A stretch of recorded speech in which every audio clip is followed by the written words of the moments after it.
ഹരി ഓം.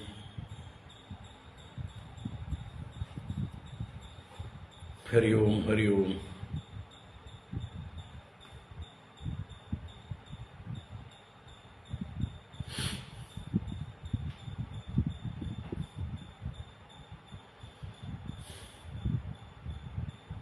എല്ലാവർക്കും നമസ്കാരം. ഓം. ശുക്ലാംബരധരം വിഷ്ണും ശശിവർണം ചതുർഭുജം പ്രസന്നവദനം ധ്യായേത് സർവവിഘ്നോപശാന്തയേ. ഗുരവേ സർവലോകാനാം വിഷജേ ഭവരോഗിണാം നിധയേ സർവവിദ്യാനാം ദക്ഷിണാമൂർത്തയേ നമഃ. ജന്മാദ്യസ്യ യതോന്വയാദിതരതശ്ച അർത്ഥേഷ്വഭിജ്ഞസ്വരാട് തേനേ ബ്രഹ്മഹൃദായ ആദികവയേ മുഹ്യന്തി യത്സൂരയഃ. തേജോ വാരിമൃതാം യഥാ വിനിമയോ യത്ര ത്രിസർഗോ മൃഷാ ദാംനാ സ്വേന സദാ നിരസ്തകുഹകം സത്യം പരം ധീമഹി. ധർമ്മഃ പ്രോജ്ജിതകൈതവോऽത്ര പരമോ നിർമ്മത്സരാണാം സതാം. വേദ്യം വാസ്തവമത്ര വസ്തു ശിവദം താപത്രയോന്മൂലനം. ശ്രീമദ്ഭാഗവതേ മഹാമുനികൃതേ കിം വാ പരൈരീശ്വരഃ സദ്യോ ഹൃദ്യവരുദ്യതേऽത്ര കൃതിഭിഃ ശുശ്രൂഷുഭിസ്തക്ഷണാത്. നിഗമകൽപതരോർഗളിതം ഫലം സുഖമുഖാദമൃതദ്രവസംയുതം പിബത ഭാഗവതം രസമാലയം മുഹുരഹോ രസികാ ഭുവി ഭാവുകാഃ. നാരായണം നമസ്കൃത്യ നരം ചൈവ നരോത്തമം ദേവീം സരസ്വതീം വ്യാസം തതോ ജയമുദീരയേത്. യം പ്രവ്രജന്തമനുപേതമപേതകൃത്യം ദ്വൈപായനോ വിരഹകാതര ആജുഹാവ.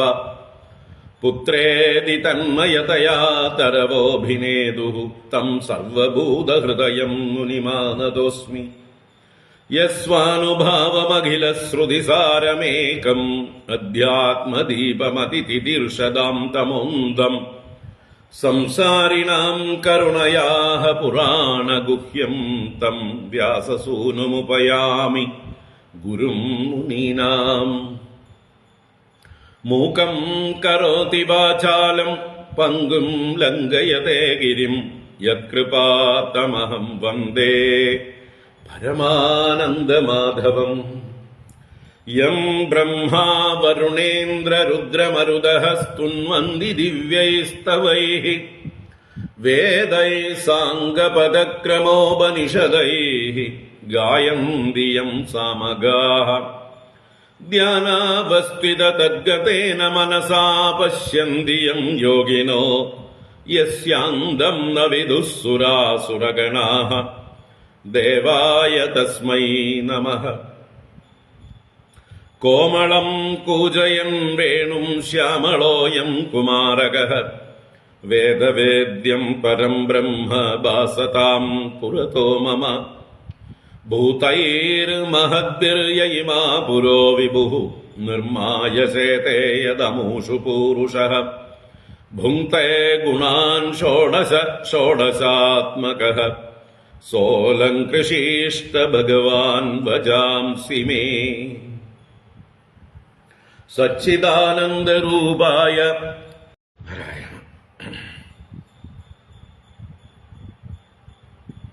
ഓം നമോ ഭഗവതേ വാസുദേവായ. ഓം നമോ നാരായണായ. ശ്രീ ഗുരുവായൂരപ്പാ ശരണം. ഓം നമഃ പരമഋഷിഭ്യോ നമഃ. പരമഋഷിഭ്യഃ ശ്രീ ഗുരുഭ്യോ നമഃ. നാരായണ.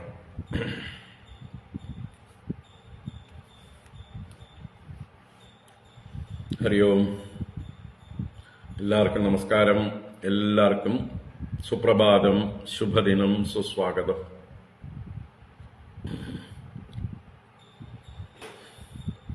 ശ്രീമദ് ഭാഗവത ജ്ഞാനഗംഗാ പ്രവാഹത്തിലേക്ക് ഏവർക്കും സുസ്വാഗതം. ഭാഗവത ജ്ഞാനഗംഗ നവമസ്കന്ധം 12-ാം അധ്യായത്തിലേക്ക് പ്രവേശിക്കുകയാണ്. കഴിഞ്ഞ 2 ക്ലാസ്സുകളായിട്ട് ഇന്നലെ തന്നെ അല്ലേ, രാവിലെയും വൈകുന്നേരമായിട്ട് 2 ക്ലാസ്സുകൾ എടുത്തു. ഇല്ല, ഇന്നലെ വൈകുന്നേരം മാത്രം, മിനിഞ്ഞാന്നും വൈകുന്നേരം. ഓക്കെ. 11-ാം അധ്യായം കഴിഞ്ഞു. 10-ാം അധ്യായം ശ്രീരാമാവതാര കഥയായിരുന്നു, രാമായണം ചരിതം. അതിൻ്റെ ഉത്തരകാണ്ഡ ചരിത്രം 11-ാം അധ്യായത്തിൽ കണ്ടു. ഇനി 12-ാം അധ്യായത്തിൽ ശ്രീരാമസ്വാമിയുടെ വംശപരമ്പര, ലവകുശന്മാരുടെ വംശപരമ്പരയെ വർണ്ണിക്കുകയാണ്. 16 ശ്ലോകങ്ങളേ ഉള്ളൂ ഈ അധ്യായം, വളരെ ചെറിയ അധ്യായം. ഇതോടുകൂടിയിട്ട് ഈ ഇക്ഷ്വാകു വംശം പൂർത്തീകരിക്കുകയാണ്. അത് കഴിഞ്ഞാൽ പിന്നെ അടുത്ത അധ്യായത്തിൽ നിമി വംശം പറയുന്നു. അതിനുശേഷം പിന്നീട് ചന്ദ്രവംശത്തിലേക്ക് പ്രവേശിക്കും. നമുക്ക് ഈ 12-ാം അധ്യായം വായിക്കാം. എല്ലായിടത്തും മഴ എത്തിയോ? തിരുവനന്തപുരത്ത് മഴയാണ് അല്ലേ?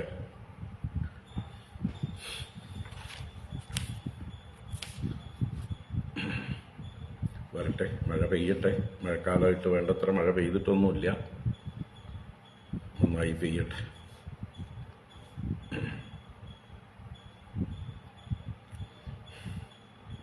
ഇപ്പൊ 12-ാം അധ്യായം വായിക്കാം.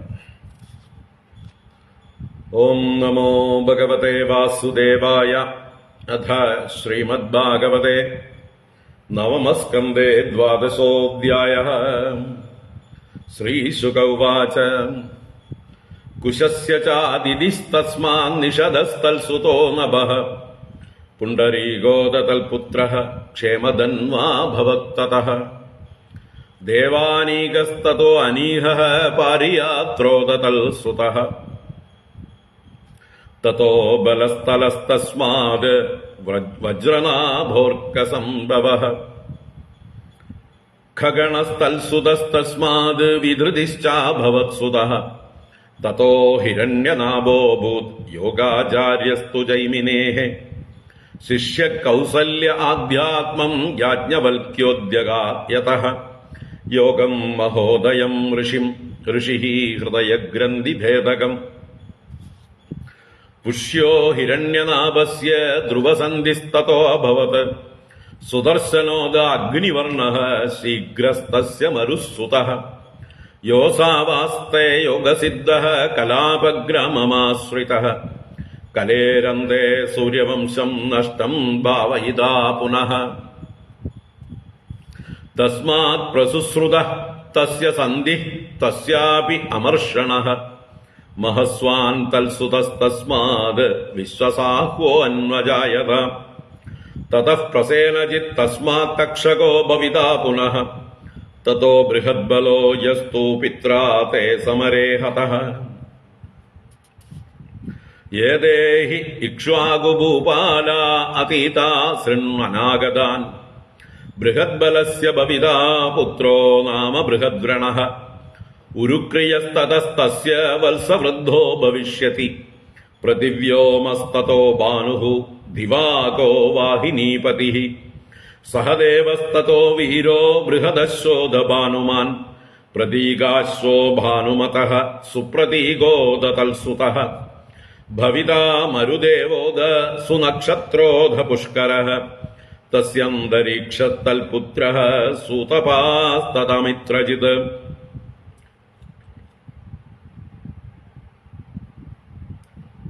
സുതപാസ്തതമിത്രജിത്. ബൃഹദ്രാജസ്തു തസ്യാപി ബർഹിസ്തസ്മാത് കൃതഞ്ജയഃ. രണഞ്ജയസ്തസ്യ സുതഃ സഞ്ജയോ ഭവിതാ തതഃ. തസ്മാത് ശാക്യോദ ശുദ്ധോദോ ലാംഗലസ്തൽസുതസ്മൃതഃ. തതഃ പ്രസേനജിത്തസ്മാത് ക്ഷുദ്രകോ ഭവിതാ തതഃ രണകോ ഭവിതാ തസ്മാത് സുരതസ്തനയസ്തതഃ സുമിത്രോ നാമ നിഷ്ഠാന്തഃ ഏതേ ബാർഹദ്ബലാന്വയാഃ ഇക്ഷ്വാകൂണാമയം വംശഃ സുമിത്രാന്തോ ഭവിഷ്യതി യതസ്തം പ്രാപ്യ രാജാനം സംസ്ഥാം പ്രാപ്സ്യതി വൈ കലൗ. ഹരി ഓം. ഇത് ശ്രീമദ്ഭാഗവതേ മഹാപുരാണേ പാരമഹംസ്യാം സംഹിതായാം നവമസ്കന്ധേ ഇക്ഷ്വാകുവംശവർണ്ണനം നാമ ദ്വാദശോऽധ്യായഃ. സർവത്ര ഗോവിന്ദനാമ സങ്കീർത്തനം. ഗോവിന്ദ ഗോവിന്ദ. നാരായണാഖില ഗുരോ ഭഗവൻ നമസ്തേ. നാരായണാഖില ഗുരോ ഭഗവൻ നമസ്തേ. നാരായണാഖില ഗുരോ ഭഗവൻ നമസ്തേ. ഹരേ.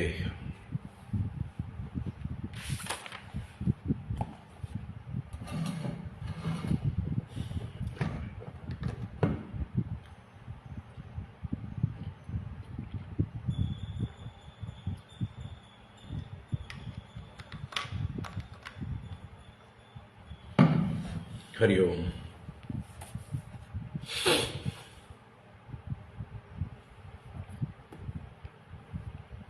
എല്ലാവർക്കും ഒരിക്കൽ കൂടെ നമസ്കാരം. എല്ലാവർക്കും സുപ്രഭാതം, ശുഭദിനം, സുസ്വാഗതം.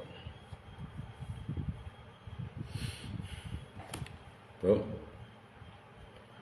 രാമായണ കഥയിലെ ഉത്തര രാമായണം ഭാഗമായിരുന്നു നമ്മൾ ഏകാദശ അധ്യായത്തിൽ കണ്ടത്.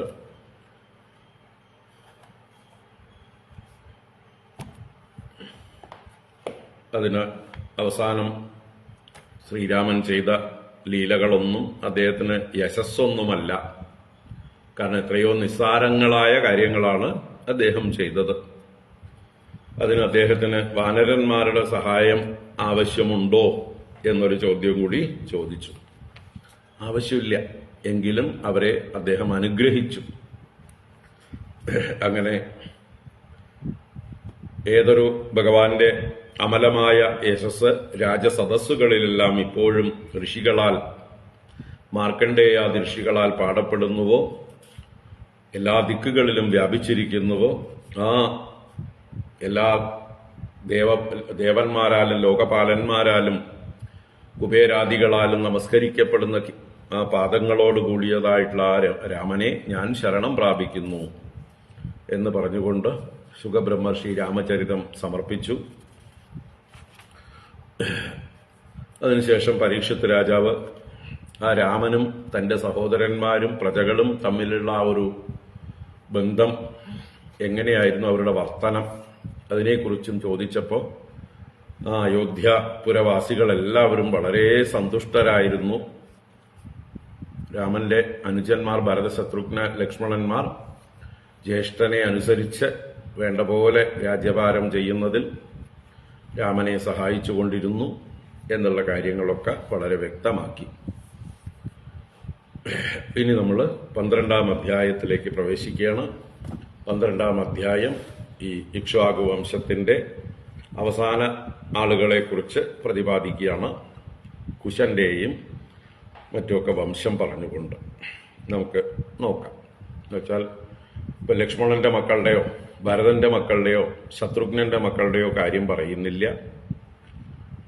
അതുപോലെ തന്നെ രാമന്റെ മക്കളിൽ തന്നെ കുശലവന്മാർ രണ്ടുപേരുണ്ടായിട്ടും അതിൽ മൂത്തപുത്രന്റെ വംശത്തെയാണ് പ്രധാനമായിട്ട് പറയുന്നത്. ഇവിടെ കുശന്റെ വംശത്തെ മാത്രമേ പറയുന്നുള്ളൂ എന്ന് വേണമെങ്കിൽ നോക്കാം. ലവന്റെ വംശത്തെക്കുറിച്ച് പ്രതിപാദിക്കുന്നില്ല. കാരണം ആ ദായക്രമത്തിൽ രാജവംശത്തെയാണ് വർണ്ണിക്കുന്നത്. ബാക്കിയുള്ള എല്ലാ അംഗങ്ങളെയും എടുത്തെടുത്ത് പറയേണ്ട കാര്യമില്ല. അങ്ങനെ പറഞ്ഞാൽ തീരാൻ പോകുന്നില്ല. ഇപ്പൊ പല രാജാക്കന്മാർക്കും 100 മക്കളുണ്ടായി, 1000 മക്കളുണ്ടായി എന്നൊക്കെ മുമ്പ് നമ്മൾ കണ്ടു. അപ്പൊ അവരുടെ ഓരോരുത്തരുടെയും പേരും പറഞ്ഞുകൊണ്ടിരുന്നാല് ഭാഗവതം എന്താ പറയുക, തീരാൻ പോകുന്നില്ല. 18,000 ശ്ലോകമല്ല, 1,80,000 ശ്ലോകമായാലും തീരില്ല. അപ്പോ വളരെ പ്രാധാന്യമർഹിക്കുന്നവരുടെ പേരുകൾ മാത്രമാണ് പറയുന്നത്. അതുതന്നെ നമുക്ക് ഓർത്തു വയ്ക്കാനൊന്നും സാധിക്കില്ല. അത് വ്യാസന്റെ ഒരു മഹാത്മ്യം. അദ്ദേഹം എല്ലാം ഓർത്തു വെച്ച് ക്രമത്തിൽ തന്നെ പറഞ്ഞിരിക്കുന്നു എന്നുള്ളതാണ് അത്ഭുതം. എല്ലാ പുരാണത്തിലും ഏകദേശം ഇതേ ക്രമത്തിൽ തന്നെ എല്ലാം പറഞ്ഞിട്ടുമുണ്ട്. അപ്പോ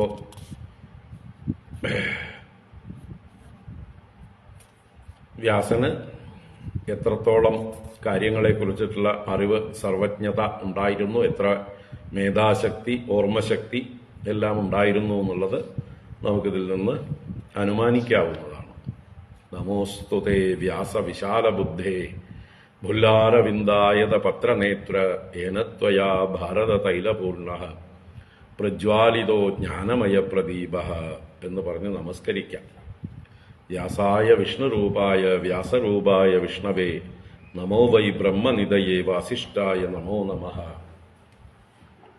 ഇത്യാദി വ്യാസനെ നമസ്കരിക്കുന്ന ശ്ലോകങ്ങളെ കൊണ്ട് നമുക്ക് നമസ്കരിക്കാമെന്നല്ലാതെ നമുക്ക് വ്യാസന്റെ ബുദ്ധിയെ അളക്കാനുള്ള കപ്പാസിറ്റി നമുക്കില്ല. സമുദ്രത്തെ സ്പൂണ് കൊണ്ട് അളക്കും പോലെയായിരിക്കും നമ്മൾ അല്പബുദ്ധികൾ വ്യാസനെ അളക്കാൻ ശ്രമിക്കുന്നത്. അങ്ങനെയുള്ള വ്യാസപ്രതിപാദിതമായ മഹാഭാരതത്തെയും വ്യാസൻ ഉപദേശിച്ച ഭഗവത്ഗീതയെയുമൊക്കെ പരിഹസിച്ചുകൊണ്ട് യുക്തിവാദികൾ എന്ന് വിളിക്കപ്പെടുന്ന ആളുകളുടെ പ്രതിനിധിയായിട്ട് ഒരു മൂഢൻ, ഒരു ഭ്രാന്തൻ എന്തൊക്കെയോ പുലമ്പുന്നുണ്ടായിരുന്നു. അതിപ്പോൾ നമ്മുടെ നാട്ടിൽ ചർച്ചാ വിഷയമാണ്. അയാൾ ഇന്ത്യയിൽ ഇരുന്നുകൊണ്ടല്ല അത് പറഞ്ഞിരിക്കുന്നത്. ഇന്ത്യയിൽ ഇരുന്നുകൊണ്ടാണെങ്കിൽ നാട്ടുകാരൊക്കെ കൂടി അയാളെ ശരിയാക്കിയിട്ടുണ്ടാവും. അയാൾ എവിടെയോ പുറത്തെവിടെയാണോ, അയർലൻഡിലാണെന്ന് കേൾക്കുന്നു. അപ്പോ അവനല്ല, അവന്റെ എന്താ പറയുക, അപ്പൂപ്പന്മാർ, മുത്തശ്ശന്മാർ, അവരെല്ലാവരും കൂടി കൂട്ടിയാൽ വ്യാസന്റെ കാഷ്ടത്തോളം വരില്ല. വ്യാസന്റെ മലം പോലും ആവില്ല. പിന്നെ അവന്മാരെയൊക്കെ നമ്മൾ എന്തിനു മൈൻഡ് ചെയ്യണം? അതുകൊണ്ട് വിട്ടേക്കുക. അവരെയൊന്നും നമ്മൾ മൈൻഡ് ചെയ്യേണ്ട കാര്യമേ ഇല്ല. മൈൻഡ് ചെയ്യാൻ അർഹിക്കുന്നില്ല. അതിനൊക്കെ മറുപടി കൊടുക്കാൻ പോയാൽ അർത്ഥമില്ല. നമ്മുടെ വായ കേടുവരുന്നേ ഉള്ളൂ. അവരെയൊക്കെ വിളിക്കണമെങ്കിൽ നല്ല പച്ചത്തെറി അങ്ങോട്ട് വിളിക്കണം. അവൻ പറഞ്ഞത് ഭഗവത്ഗീത ശ്രീകൃഷ്ണൻ പറഞ്ഞ പച്ചത്തെറിയാണെന്നാണ്. അങ്ങനെയുള്ളവനെ വിളിക്കേണ്ടത് പച്ചത്തെറിയാണ്. അത് നമുക്ക് സാധിക്കില്ല, നമ്മുടെ സംസ്കാരം അനുവദിക്കുന്നില്ല. അതുകൊണ്ട് നമുക്ക് അങ്ങനെയുള്ളവരെ അവഗണിക്കാം. അവർക്ക് കാലസ്വരൂപനായിട്ടുള്ള ഈശ്വരൻ നല്ല ബുദ്ധി കൊടുക്കട്ടെ എന്ന് മാത്രമേ ആശംസിക്കാനുള്ളൂ.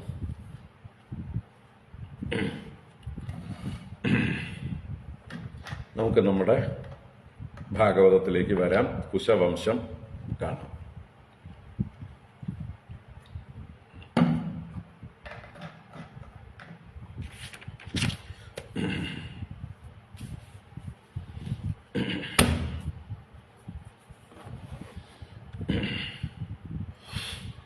ഓം നമോ ഭഗവതേ വാസുദേവായ. അഥ നവമസ്കന്ധേ ദ്വാദശോऽധ്യായഃ. ശ്രീശുക ഉവാച കുശസ്യ ചാതിഥിസ്തസ്മാദ് നിഷധസ്തൽസുതോ നഭഃ പുണ്ഡരീകോ തൽപുത്രഃ ക്ഷേമധന്വാഭവത്തതഃ. ശ്രീശുക ഉവാച കുശസ്യ ചാതിഥിസ്തസ്മാദ് നിഷധസ്തൽസുതോ നഭഃ പുണ്ഡരീകോ തൽപുത്രഃ ക്ഷേമധന്വാഭവത്തതഃ. ശ്രീശുക ഉവാച. ശുകബ്രഹ്മർഷി തുടരുന്നു. കുശസ്യ ച അതിഥി തസ്മാത് നിഷധഃ തൽസുതോ നഭഃ പുണ്ഡരീകോ തൽപുത്രഃ ക്ഷേമധന്വാ അഭവത്തതഃ. അപ്പൊ പരമ്പരയാ 6 തലമുറയോ 5 തലമുറയോ പറഞ്ഞപ്പോ ഏതൊക്കെയാണ്? കുശസ്യ ച അതിഥി, കുശന്റെ പുത്രനായി അതിഥി. കുശന് കൂടുതൽ പുത്രന്മാരുണ്ടാവാം, പക്ഷെ അതിൽ പ്രമുഖനായിട്ടുള്ള ഒരാളെ മാത്രമേ എടുത്തു പറയുന്നുള്ളൂ. ഇവിടെ അതിഥി എന്നുള്ളത് മൂത്ത പുത്രനായിരിക്കും.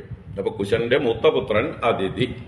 തസ്മാത് നിഷദഃ, ആ അതിഥിയിൽ നിന്ന് നിഷധൻ എന്ന പുത്രൻ ഉണ്ടായി.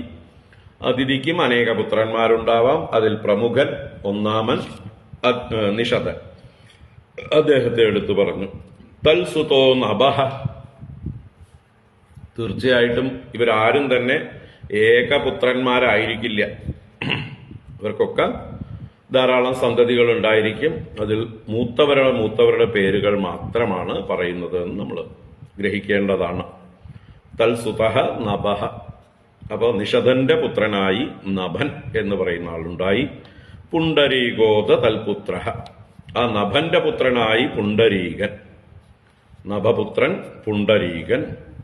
പിന്നീട് ക്ഷേമധന്വാ അഭവത് തതഃ. തതഃ എന്ന് പറഞ്ഞാൽ പുണ്ടരീകാത്, പുണ്ടരീകനിൽ നിന്ന് ക്ഷേമധന്വാ അഭവത്, ക്ഷേമധന്വാവ് എന്ന് പറയുന്ന പുത്രൻ ഉണ്ടായി. അപ്പൊ കുശന്റെ മൂത്ത മകൻ അതിഥി, അതിഥിയുടെ മകൻ നിഷധൻ, നിഷധന്റെ മകൻ നഭൻ, നഭന്റെ മകൻ പുണ്ടരീകൻ, പുണ്ടരീകന്റെ മകൻ ക്ഷേമധന്വ. 6 തലമുറകൾ കുശനിൽ നിന്ന് തുടങ്ങി 6ാമത്തെ തലമുറ വരെ പറഞ്ഞു. ഇനി തുടരുകയാണ്. ദേവാനീകസ്തതോ അനീഹഃ പാരിയാത്രോദതൽസുതഃ തതോ ബലഃ സ്ഥലസ്തസ്മാത് വജ്രനാഭോ അർക്കസംഭവഃ.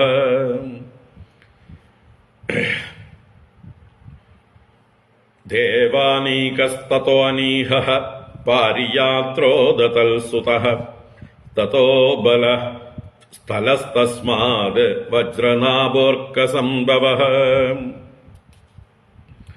അപ്പോ അവസാനം പറഞ്ഞത് ക്ഷേമധന്വാവായിരുന്നു കഴിഞ്ഞ ശ്ലോകത്തില്. അദ്ദേഹത്തിന്റെ പുത്രൻ, ക്ഷേമധന്വാവിന്റെ പുത്രൻ ദേവാനീകഃ, ദേവാനീകൻ. തതഃ അനീഹഃ, ദേവാനീകനിൽ നിന്ന് അനന്തരം അനീകൻ, അനീഹഃ, അനീഹൻ എന്ന് പറയുന്ന പുത്രൻ. ദേവാനീകൻ പുത്രൻ അനീഹൻ. ഇനി പാരിയാത്രോധ തൽസുതഃ, അത് അനന്തരം തൽസുതഃ പാരിയാത്രഃ, അനീഹന്റെ പുത്രൻ പാരിയാത്ര. തതോ ബലഃ, പാരിയാത്രന്റെ പുത്രൻ ബലൻ. സ്ഥലഃ തസ്മാത്, ബലന്റെ പുത്രൻ സ്ഥലൻ, ബലപുത്രനായിട്ട് സ്ഥലൻ. തസ്മാത് വജ്രനാഭോ അർക്കസംഭവഃ, ആ സ്ഥലന്റെ പുത്രനായിട്ട് വജ്രനാഭൻ.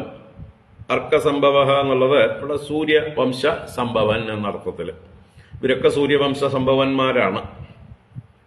അപ്പൊ സൂര്യാംശ സംഭവനായിട്ടുള്ള, അല്ലെങ്കിൽ അദ്ദേഹം സൂര്യന്റെ അംശത്തിൽ നിന്ന് സംഭവിച്ചതായിരിക്കും. എന്തായാലും ആ കഥ ഇവിടെ വർണ്ണിക്കുന്നൊന്നുമില്ല. ഏതെങ്കിലും അനുഗ്രഹം സൂര്യദേവന്റെ ഉണ്ടാവും. ഇപ്പൊ കർണൻ സൂര്യപുത്രനാണ്, അല്ലെ, സൂര്യന്റെ അംശത്തിൽ നിന്ന് ജാതനാണ്. സുഗ്രീവൻ സൂര്യാംശത്തിൽ നിന്ന് ജാതനാണ്. എന്നാൽ അവരെയൊന്നും ഡയറക്റ്റ് സൂര്യപുത്രന്മാരായിട്ട് നമ്മൾ മറ്റേ എന്താ പറയുക, യമനെ പോലെയോ ശനൈശ്ചരനെ പോലെയോ ആരാധിക്കുന്നില്ല. സൂര്യന്റെ അംശത്തിൽ നിന്ന് ജാതരായവർ എന്ന് കർണനെയും സുഗ്രീവനെയും ഒക്കെ കണക്കാക്കുന്നു. അപ്പൊ അതുപോലെ ഇവിടെയും സൂര്യാംശത്തിൽ നിന്ന് സംഭവിച്ചവനാണ് വജ്രനാഭൻ. ഏതോ ഒരു അനുഗ്രഹം സൂര്യനിൽ നിന്ന് ഈ വജ്രനാഭന് ലഭിച്ചിട്ടുണ്ട്. അപ്പോ ക്ഷേമധന്വാവ് വരെ ശ്രീരാമന് ശേഷമുള്ള 6 തലമുറ പറഞ്ഞു. പിന്നെ ദേവാനീകൻ 7, അതുപോലെ അനീഹൻ 8, പാരിയാത്രൻ 9, ബലൻ 10, സ്ഥലൻ 11, വജ്രനാഭൻ 12. 12ാം തലമുറയാണ് വജ്രനാഭൻ. തുടർന്ന് ഖഗണഃ സ്ഥൽസുതഃ തസ്മാദ് വിധൃതിഃ ചാഭവത്സുതഃ തതോ ഹിരണ്യനാഭോ അഭൂത് യോഗാചാര്യസ്തു ജൈമിനേഃ ശിഷ്യ കൗസല്യ അധ്യാത്മം യാജ്ഞവൽക്യോദ്യഗാത്യതഃ യോഗം മഹോദയം ഋഷിഃ ഹൃദയഗ്രന്ഥിഭേദകം.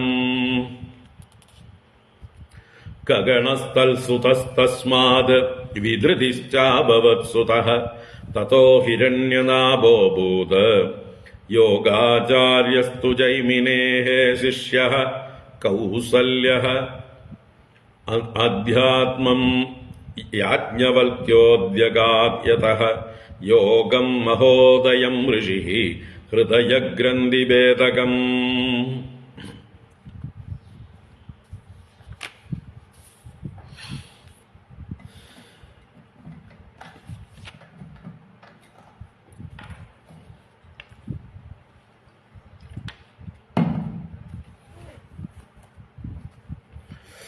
ഖഗണഃ തൽസുതഃ. തൽസുതഃ എന്ന് പറഞ്ഞാൽ മുമ്പേ പറഞ്ഞ വജ്രനാഭൻ. വജ്രനാഭന്റെ പുത്രൻ ഖഗണൻ എന്നു പേര്. ഇനി തസ്മാത് വിദ്രുതിഹി, വജ്രനാഭന്റെ പുത്രനായിട്ട് വിദ്രുതി, വിദ്രുതിശ്ച അഭവത് സുതഃ, വിദ്രുതി പുത്രനായി ഭവിച്ചു. ആർക്ക്? ഖഗണന്. ഖഗണന്റെ പുത്രൻ വിദ്രുതി. തതോ ഹിരണ്യനാഭോഭൂത്, തതഃ വിദ്രുതിയിൽ നിന്ന് ഹിരണ്യനാഭൻ പുത്രനായിട്ട് ഭവിച്ചു. ഹിരണ്യനാഭനാണ്. യോഗാചാര്യ തു ജൈമിനേഹേ ശിഷ്യ. അടുത്ത വരിയിലുള്ള ശിഷ്യ എന്നുള്ളത് ജൈമിനേഹേ എന്നുള്ളതിനോട് ചേർന്ന് കിടക്കുന്നു, അതുകൊണ്ടാണ് ഒന്നിച്ചു വായിച്ചത്. അല്ലെങ്കിൽ അവിടെ ജൈമിനേഹേ എന്നുള്ളത് യോഗാചാര്യ എന്ന് ഇങ്ങോട്ട് തിരിച്ചു വരും. ജൈമിനിയുടെ യോഗാചാര്യനായിരുന്നു ഹിരണ്യനാഭൻ എന്ന് വരും. അങ്ങനെ വരാൻ പാടില്ല, അല്ലേ? എപ്പോഴും ശിഷ്യൻ ശിഷ്യനായിരിക്കണം, ഗുരു ഗുരുവായിരിക്കണം. അപ്പൊ ജൈമിനിയാണ് ഇവിടുത്തെ ഗുരു. ജൈമിനിയാകുന്ന ആ ഗുരുവിന്റെ ശിഷ്യനായ യോഗാചാര്യനായിരുന്നു ഹിരണ്യനാഭൻ എന്നാണ് എടുക്കേണ്ടത്. അപ്പൊ ജൈമിനേഹേ ശിഷ്യ യോഗാചാര്യ ഹിരണ്യനാഭ. ജൈമിനിയുടെ ശിഷ്യനാണ് ഹിരണ്യനാഭൻ. ഇനി കൗസല്യ ആദ്യാത്മം യാജ്ഞവൽക്യോ അദ്യഗാത് യതഃ യോഗം മഹോദയം ഋഷിഃ ഹൃദയഗ്രന്ഥി ഭേദകം. അപ്പൊ ഇവിടെ ഈ ഒരു ശ്ലോകത്തില് ഹിരണ്യനാഭന്റെ മാഹാത്മ്യം പറയുകയാണ്. ഈ ഹിരണ്യനാഭൻ ആള് മോശക്കാരനല്ല. ജൈമിനിയുടെ ശിഷ്യനായിട്ടുള്ള യോഗാചാര്യൻ എന്ന് പറഞ്ഞാൽ അധ്യാത്മാചാര്യൻ എന്നർത്ഥമാണ്. യോഗം എന്ന് പറഞ്ഞാൽ നമ്മുടെ ഇന്നത്തെ യോഗാചാര്യന്മാരല്ല. പലതരത്തിലുള്ള എന്താ പറയുക, ആസനങ്ങൾ പഠിപ്പിക്കുന്ന ആചാര്യൻ എന്നുള്ള അർത്ഥത്തിലല്ല. ഇവിടെ യോഗ ശബ്ദത്തിന് എല്ലാ യോഗങ്ങളും, ഈശ്വരപ്രാപ്തിക്ക് വേണ്ട ഉപായങ്ങളെല്ലാം യോഗങ്ങളാണ്. അപ്പൊ അധ്യാത്മങ്ങളായ ആത്മസാക്ഷാത്കാരത്തിന് ഉതകുന്ന സാധനാമാർഗങ്ങൾ, അതിന്റെ ആചാര്യനാണ് ഈ ഹിരണ്യനാഭൻ. അദ്ദേഹത്തിൽ നിന്ന് കൗസല്യ യാജ്ഞവൽക്യ, യാജ്ഞവൽക്യന്റെ വിശേഷണമാണ് കൗസല്യ. അപ്പൊ കോസല രാജ്യക്കാരനായ യാജ്ഞവൽക്യൻ എന്ന മഹർഷി ആദ്യാത്മം അദ്യഗാത് യതഃ, യതഃ യതഃ ഫ്രം ഹൂം, ആരിൽ നിന്ന്? ഈ യാജ്ഞവൽക്യൻ ആദ്യാത്മം അദ്യഗാത്, ആധ്യാത്മത്തെ അധിഗമിച്ചുവോ?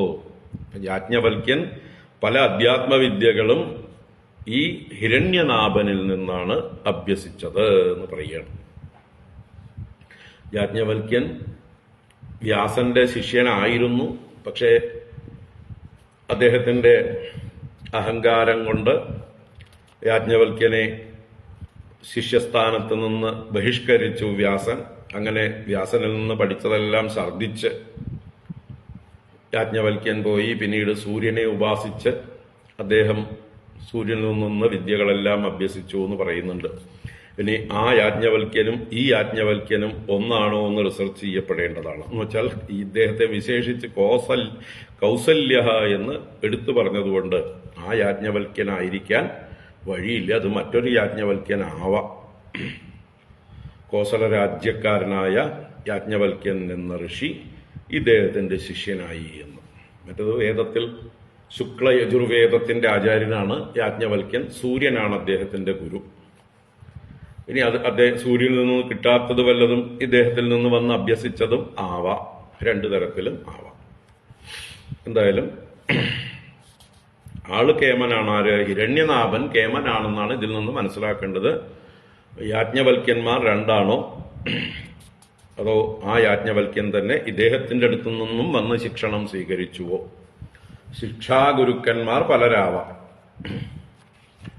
എല്ലാവർക്കും അനേക ശിക്ഷാഗുരുക്കന്മാരുണ്ടാവാം, അല്ലേ? ദീക്ഷാഗുരു ഒന്നേ ഉണ്ടാവുള്ളൂ എന്ന് മാത്രം.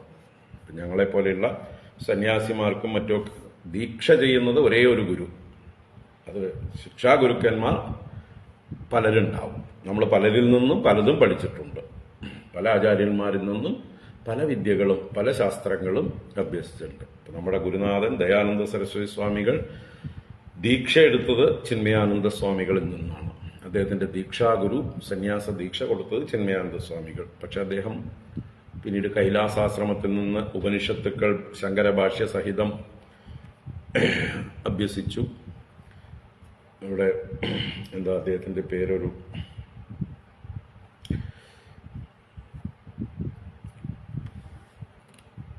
ഒരാചാര്യനുണ്ട്. മറ്റൊരാചാര്യൻ അദ്ദേഹത്തിന് ബ്രഹ്മസൂത്രം അഭ്യസിപ്പിച്ചത് താരാനന്ദഗിരി എന്ന് പറഞ്ഞൊരു മഹാത്മാവാണ്.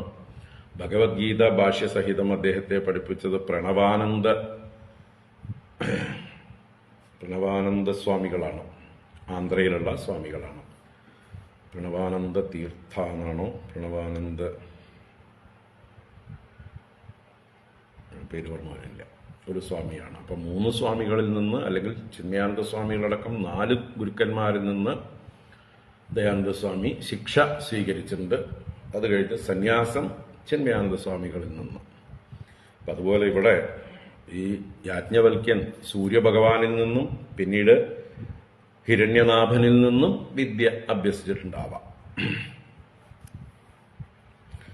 ഇരിക്കട്ടെ. അപ്പൊ ശിഷ്യ കൗസല്യ ആധ്യാത്മം യാജ്ഞവൽക്യോദ്യഗാദ്യതഃ യോഗം മഹോദയം ഋഷി ഹൃദയഗ്രന്ഥിഭേദകം. യാജ്ഞവൽക്യഃ ഋഷി.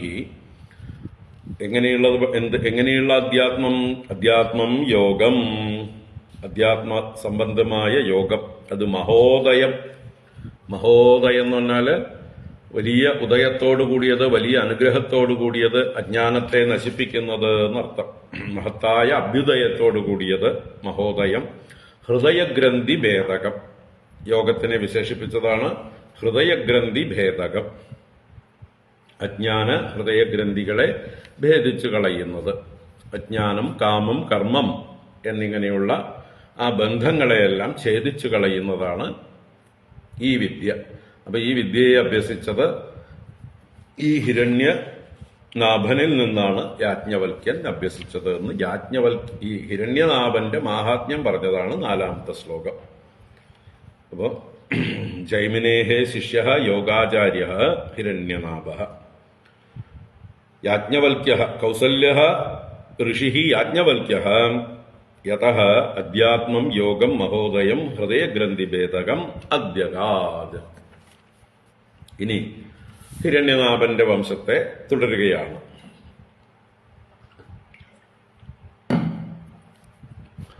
പുഷ്യോ ഹിരണ്യനാഭസ്യ ധ്രുവസന്ധിസ്തതോ അഭവത് സുദർശനോദാഗ്നിവർണ്ണഃ ശീഘ്രസ്തസ്യ മരുസുതഃ.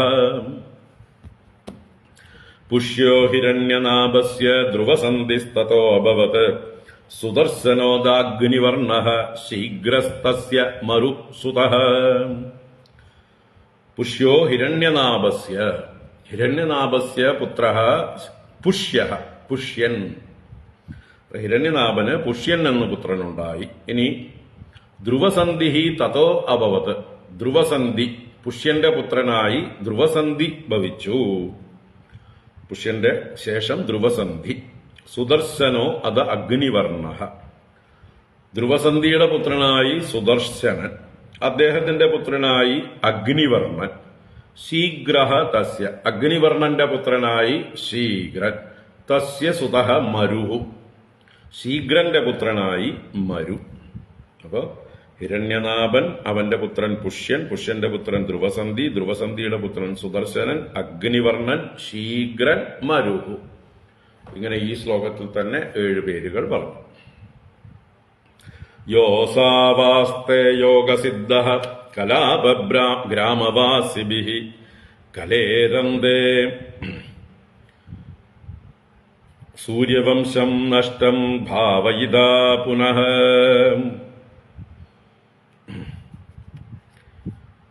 യോസാവാസ്തേ യോഗസിദ്ധഃ കലാപഗ്രാമവാസിഭിഃ കലേരന്തേ സൂര്യവംശം നഷ്ടം ഭാവയിതാ പുനഃ.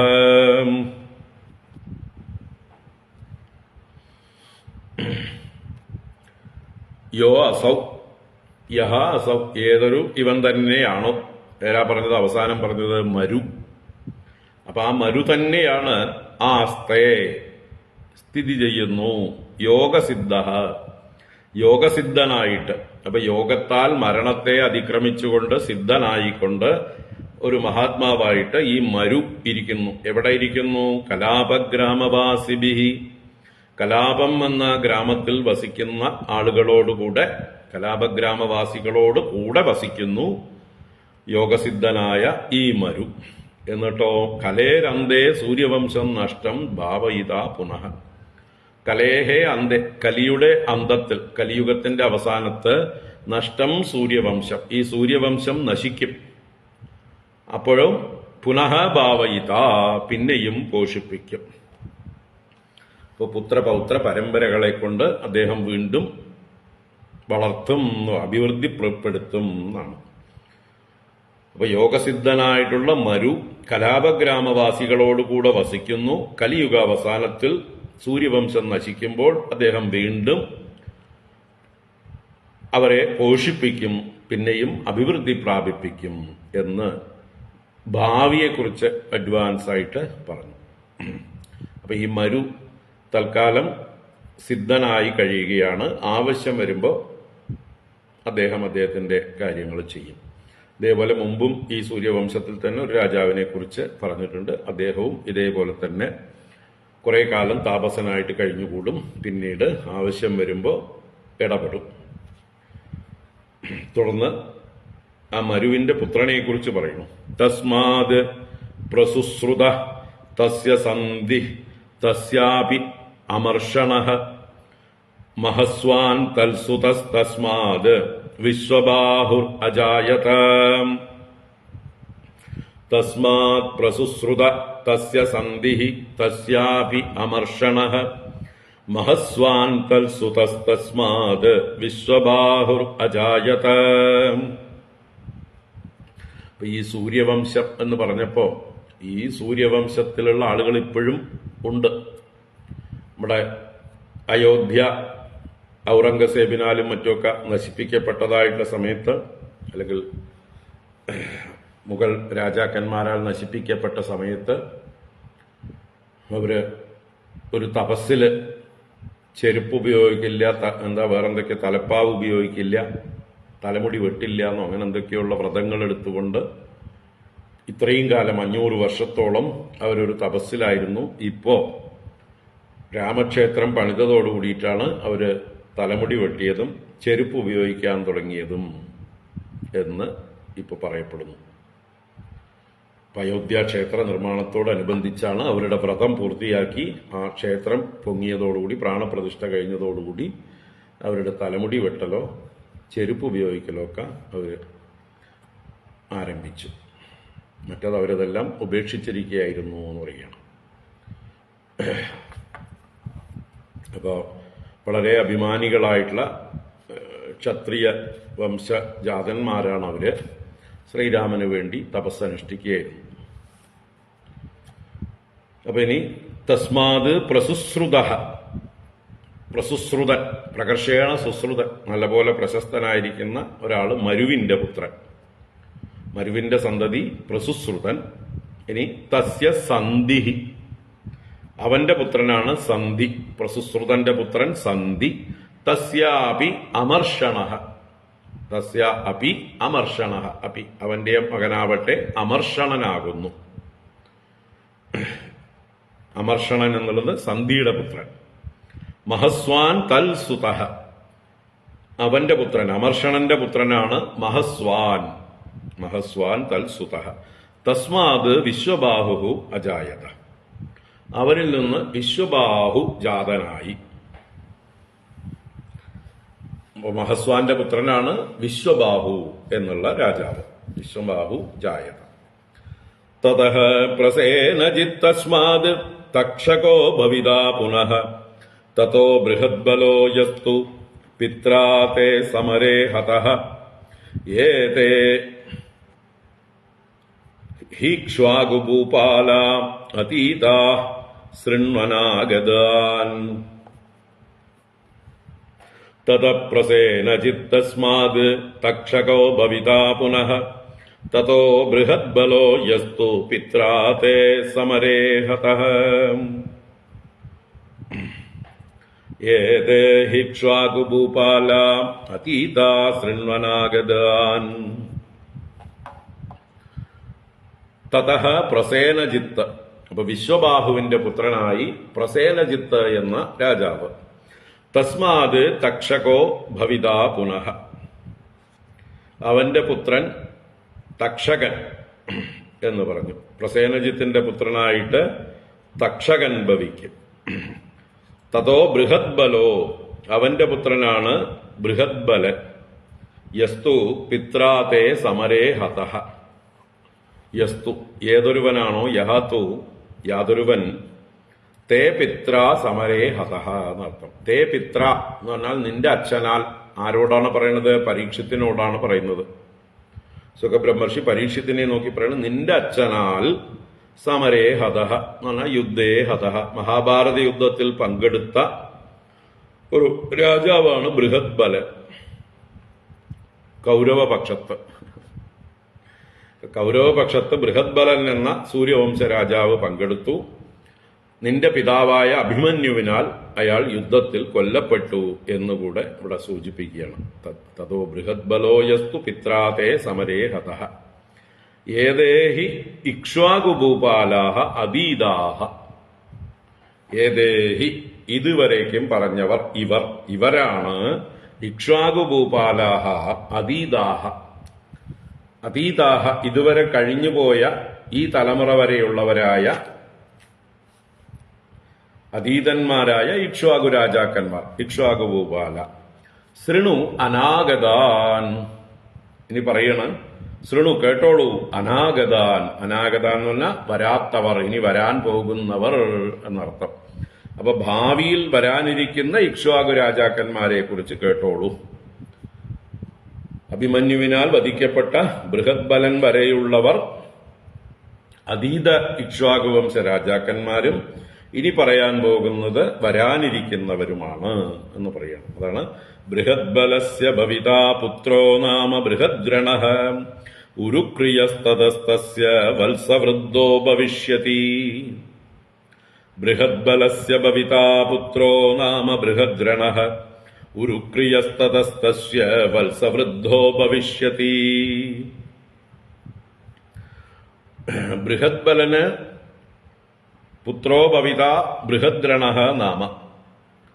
ബൃഹദ്ബലന് ബൃഹദ്രണൻ എന്ന പേരിൽ പുത്രൻ ഭവിക്കും. അപ്പൊ ആള് ജനിച്ചിട്ടുണ്ടാവും, പ്രശസ്തനായിട്ടില്ല, അതുകൊണ്ടായിരിക്കാം. ബൃഹദ്ബലൻ എന്തായാലും മരിച്ചുല്ലോ, സമരത്തിൽ കൊല്ലപ്പെട്ടുവല്ലോ.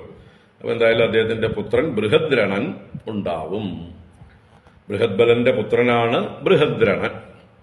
ഉരുക്രിയഃ തതഃ, അവനിൽ നിന്ന്, ബൃഹദ്രണനിൽ നിന്ന് ഉരുക്രിയൻ എന്ന പുത്രൻ ഉണ്ടാകും. തസ്യ വത്സവൃദ്ധോ ഭവിഷ്യതി, അവന്റെ പുത്രനായി, ഉരുക്രിയന് പുത്രനായിട്ട് വത്സവൃദ്ധൻ എന്ന പുത്രൻ ഉണ്ടാകും. ഇതൊക്കെ ഭാവിയിൽ ഉണ്ടാകും എന്ന് പറയണം. ബൃഹദ്രണൻ മാത്രം ഉണ്ടായി കഴിഞ്ഞിട്ടുണ്ടാവും, ആള് പുറത്തു വരണേ ഉള്ളൂ, പേരെടുത്തിട്ടില്ല. അതുകൊണ്ട് ബൃഹദ്രണൻ എന്ന പുത്രൻ ബൃഹദ്ബലന്റെ, അദ്ദേഹത്തിന്റെ പുത്രൻ ബൃഹദ്രണന്റെ പുത്രൻ ഉരുക്രിയൻ, അദ്ദേഹത്തിന്റെ പുത്രൻ വത്സവൃദ്ധൻ.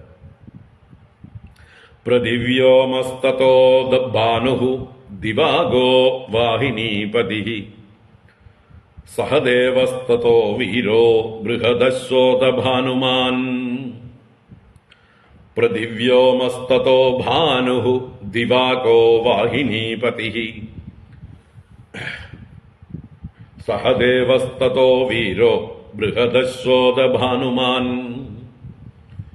പ്രതിവ്യോമഃ തതഃ എന്ന് പറഞ്ഞാല് വത്സവൃദ്ധനിൽ നിന്ന് പ്രതിവ്യോമൻ, വത്സവൃദ്ധന്റെ പുത്രനായി പ്രതിവ്യോമൻ ജനിക്കും. ഇനി ഭാനു, തതഃ ഭാനു, പ്രതിവ്യോമന്റെ പുത്രനായി ഭാനു ജനിക്കും. അവന്റെ പുത്രനായിട്ട് ദിവാഗോ വാഹിനീപതി, ദിവാകൻ എന്ന പേരിലുള്ള പുത്രൻ ജനിക്കും. ആ ദിവാകൻ വാഹിനീപതിയാവും. ഇവിടെ വാഹിനീപതി എന്ന് പറയുമ്പോൾ സേനാപതി എന്നാണ് അർത്ഥം. ഏത് സേനയുടെ പതി? ദേവസേനാപതിയായി മാറും. ഭാവിയില് ദേവന്മാരുടെ സേനാനായകനായിട്ട് മാറുന്ന ആളാണ് ദിവാകൻ, വരാനിരിക്കുന്ന ആളാണ്. ദിവാഗോ വാഹിനീപതി സഹദേവസ്തോ വീരോ, അവന്റെ പുത്രനായി സഹദേവൻ, വീരനായ സഹദേവൻ ഉണ്ടാകും. ഇനി അവനിൽ നിന്ന് പിന്നീട് ബൃഹദശ്വോത ഭാനുമാൻ,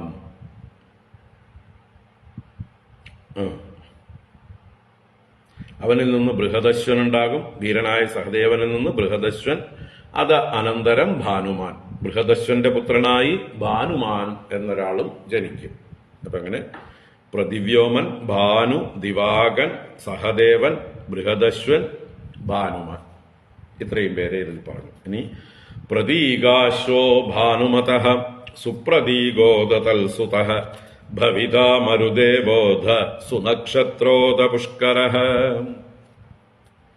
പ്രതീകാശ്വോ ഭാനുമതഃ സുപ്രതീകോദതൽസുതഃ ഭവിതാ മരുദേവോധ സുനക്ഷത്രോദ പുഷ്കരഃ. ഭാനുമതഃ എന്ന് പറഞ്ഞാൽ ഭാനുമാനിൽ നിന്ന് പ്രതീകാശ്വൻ, പ്രതീകാശ്വനിൽ നിന്ന് സുപ്രതീക അത് തൽസുത. ഭവിതാ മരുദേവോധ, അവന്റെ പുത്രനായി, സുപ്രതീകന്റെ പുത്രനായി മരുദേവൻ ഭവിക്കും. സുനക്ഷത്രോ, അതിനുശേഷം മരുദേവന്റെ പുത്രനായി സുനക്ഷത്രൻ ഭവിക്കും. അത് പുഷ്കരഃ, ആ സുനക്ഷത്രന്റെ പുത്രനായി പുഷ്കരൻ ഭവിക്കും. അപ്പൊ ഇതില് പ്രതീകാശ്വന്റെ ഭാനുമാനിൽ നിന്ന് പ്രതീകാശ്വൻ, പിന്നീട് സുപ്രതീകൻ, പിന്നീട് മരുദേവൻ, പിന്നീട് സുനക്ഷത്രൻ, പിന്നീട് പുഷ്കരൻ. തസ്യാന്തരീക്ഷസ്ഥൽപുത്രഃ സുതപാഃ തദമിത്രജിത് ബൃഹദ്രാജസ്തു തസ്യാപി ബർഹിസ്തസ്മാത് കൃതഞ്ജയഃ. തസ്യാന്തരീക്ഷസ്ഥൽപുത്രഃ സുതപാസ്തദമിത്രജിത് ബൃഹദ്രാജസ്തു തസ്യാപി ബർഹിസ്തസ്മാത് കൃതഞ്ജയഃ. അവസാനം പറഞ്ഞ പുഷ്കരന്റെ പുത്രനായിട്ട് തസ്യ അന്തരീക്ഷഃ, അന്തരീക്ഷൻ എന്ന പുത്രനുണ്ടാകും. തൽപുത്രഃ സുതപാഃ, അന്തരീക്ഷന്റെ പുത്രനായി സുതപസ് എന്ന് പറയാം. സുതപാഃ എന്ന് പറഞ്ഞാല് സുതപസ്. പിന്നീട് തത് അമിത്രജിത്ത്, തത് എന്ന് പറഞ്ഞാൽ അവനിൽ നിന്ന്, തസ്മാത് എന്നുള്ള അർത്ഥത്തില് അമിത്രജിത്ത്. അമിത്രജിത്ത് അവന്റെ പേരാണ്. ശത്രുക്കളെ ജയിക്കുന്നവൻ, അമിത്രങ്ങളെ ജയിക്കുന്നവൻ, അമിത്രജിത്ത് എന്ന് പേര്. അവന്റെ പുത്രനായി ബൃഹദ്രാജസ്തു, ബൃഹദ്രാജൻ, അമിത്രജിത്തിന്റെ പുത്രൻ ബൃഹദ്രാജൻ. തസ്യാപി ബർഹി, അവന്റെ പുത്രനായി ബർഹിസ് എന്ന് പറയുന്ന ആളുണ്ടാവും, ബർഹി. തസ്മാത് കൃതഞ്ജയ, അവനിൽ നിന്ന് കൃതഞ്ജയൻ പുത്രനായി ഭവിക്കും. ഇതൊക്കെ ഭാവിയിൽ ഉണ്ടാവാൻ പോകുന്ന സൂര്യവംശ രാജാക്കന്മാരാണ്. അപ്പോ അന്തരീക്ഷൻ, സുതപസ്, അമിത്രജിത്ത്, ബൃഹദ്രാജൻ, ബർഹി, കൃതഞ്ജയൻ, ഇത്രയും പേരുകൾ ഈ വരികളിൽ പറഞ്ഞു. രണഞ്ജയസ്തസ്യ സുതഃ സഞ്ജയോ ഭവിതാ തതഃ തസ്മാത് ശാക്യോ ദശുദ്ധോദോ ലാംഗലസ്തൽസുതസ്മൃതഃ. രണഞ്ജയസ്തസ്യ സുതഃ സഞ്ജയോ ഭവിതാ തതഃ തസ്മാത് ശാക്യോ ദശുദ്ധോദോ ലാംഗലസ്തൽസുതസ്മൃതഃ. രണഞ്ജയഃ തസ്യ സുതഃ, ഇവിടെ മുമ്പേ പറഞ്ഞ കൃതഞ്ജയന്റെ പുത്രനാണ് രണഞ്ജയൻ. കൃതഞ്ജയ പുത്രൻ രണഞ്ജയൻ. ഇനി അവന്റെ പുത്രൻ സഞ്ജയ, തസ്യ സുതഃ സഞ്ജയ, കൃതഞ്ജയന്റെ പുത്രൻ സഞ്ജയൻ. ഭവിതാ തതഃ തസ്മാത് ശാക്യോ, അവനിൽ നിന്ന്, സഞ്ജയനിൽ നിന്ന് ശാക്യൻ എന്ന പുത്രൻ ഉണ്ടാകും. അത് ശുദ്ധോദ, ശാക്യനിൽ നിന്ന് ശുദ്ധോദൻ എന്ന പുത്രൻ ഉണ്ടാകും. ലാംഗലഃ തൽസുതഃ ഇത് സ്മൃതഃ, ആ ശുദ്ധോദന്റെ പുത്രനായി ലാംഗലൻ എന്ന പുത്രൻ സ്മരിക്കപ്പെടുന്നു, പറയപ്പെടുന്നു. അപ്പൊ ഇങ്ങനെ കൃതഞ്ജയൻ, രണഞ്ജയൻ, സഞ്ജയൻ, ശാക്യൻ, ശുദ്ധോദൻ, ലാംഗലൻ. ഇത്രയും പേരുകളെ ഇവിടെ സൂചിപ്പിച്ചു. ഇനി തതഃ പ്രസേനജിത് തസ്മാത് ക്ഷുദ്രകോ ഭവിതാ തതഃ ഋണകോ ഭവിതാ തസ്മാത് സുരതസ്തനയസ്തതഃ തതഃ പ്രസേനജിത് തസ്മാത് ക്ഷുദ്രകോ ഭവിതാ തതഃ ഋണകോ ഭവിതാ തസ്മാത് സുരതസ്തനയസ്തതഃ തതഃ പ്രസേനജിത്ത്. തതഃ എന്ന് പറയുമ്പോൾ ആരാണ് ലാസ്റ്റ് പറഞ്ഞത്? ലാംഗലൻ. ലാംഗലനിൽ നിന്ന് പ്രസേനജിത്ത് തസ്മാത് ക്ഷുദ്രകോ ഭവിത, ആ പ്രസേനജിത്തിൽ നിന്ന് ക്ഷുദ്രകൻ ഭവിക്കും. തതഃ ഋണകോ ഭവിത, അവനിൽ നിന്ന് ഋണകൻ ഭവിക്കും. ക്ഷുദ്രകന്റെ പുത്രനായി ഋണകൻ ഭവിക്കും. തസ്മാത് സുരതഃ തനയഃ, അവനിൽ നിന്ന് ഋണകനിൽ നിന്ന് സുരഥൻ എന്ന പുത്രൻ ഉണ്ടാകും. തുടരുകയാണ്. സുമിത്രോ നാമ നിഷ്ഠാന്തഃ ഏതേ ബാർഹദ്ബലാന്വയാഃ ഇക്ഷ്വാകുണാമയം വംശഃ സുമിത്രാന്തോ ഭവിഷ്യതി യതസ്തം പ്രാപ്യ രാജാനം സംസ്ഥാം പ്രാപ്സ്യതി വൈ കലൗ. സുമിത്രോ നാമ നിഷ്ഠാന്തഃ ഏതേ ബാർഹദ്ബലാന്വയാഃ ഇക്ഷ്വാകുണാമയം വംശഃ സുമിത്രാന്തോ ഭവിഷ്യതി യതസ്തം പ്രാപ്യ രാജാനം സംസ്ഥാം പ്രാപ്സ്യതി വൈ കലൗ.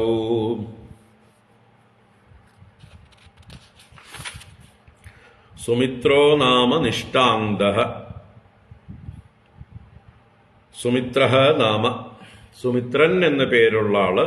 നിഷ്ഠാന്തഃ എന്നാൽ ഈ വംശത്തിന്റെ നിഷ്ഠ എന്ന് പറഞ്ഞാൽ ലാസ്റ്റ് വരുന്നത്, അവധിയായി ഭവിക്കുന്നത് എന്നർത്ഥമാണ്. അതോടുകൂടി ആ വംശം തീരുകയാണ്.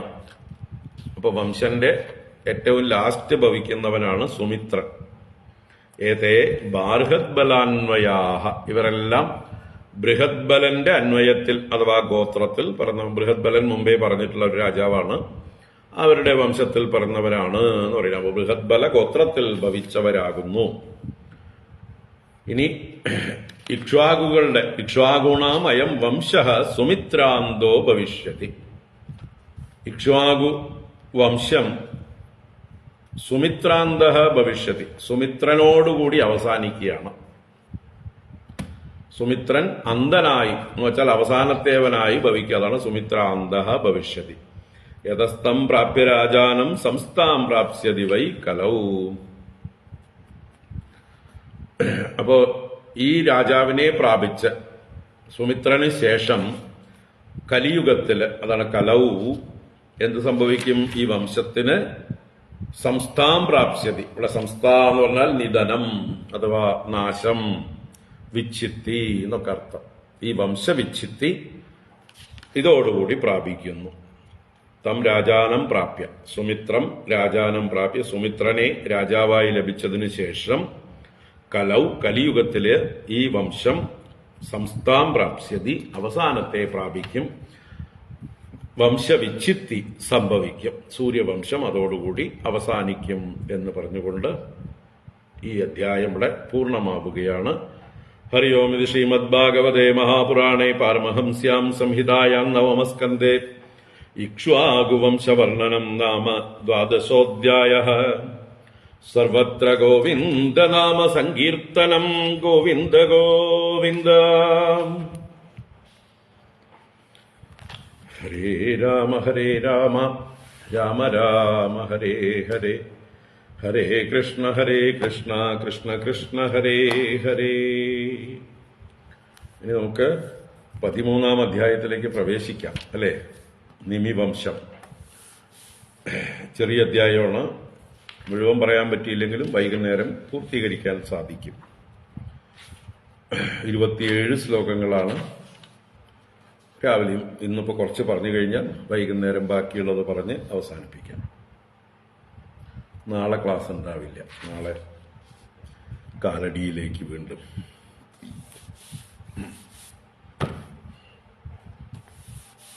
നാരായണ.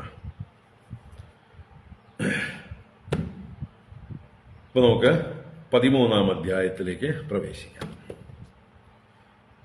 ഓം നമോ ഭഗവതേ വാസുദേവായ. അഥ ശ്രീമദ്ഭാഗവതേ നവമസ്കന്ധേ ത്രയോദശോऽധ്യായः.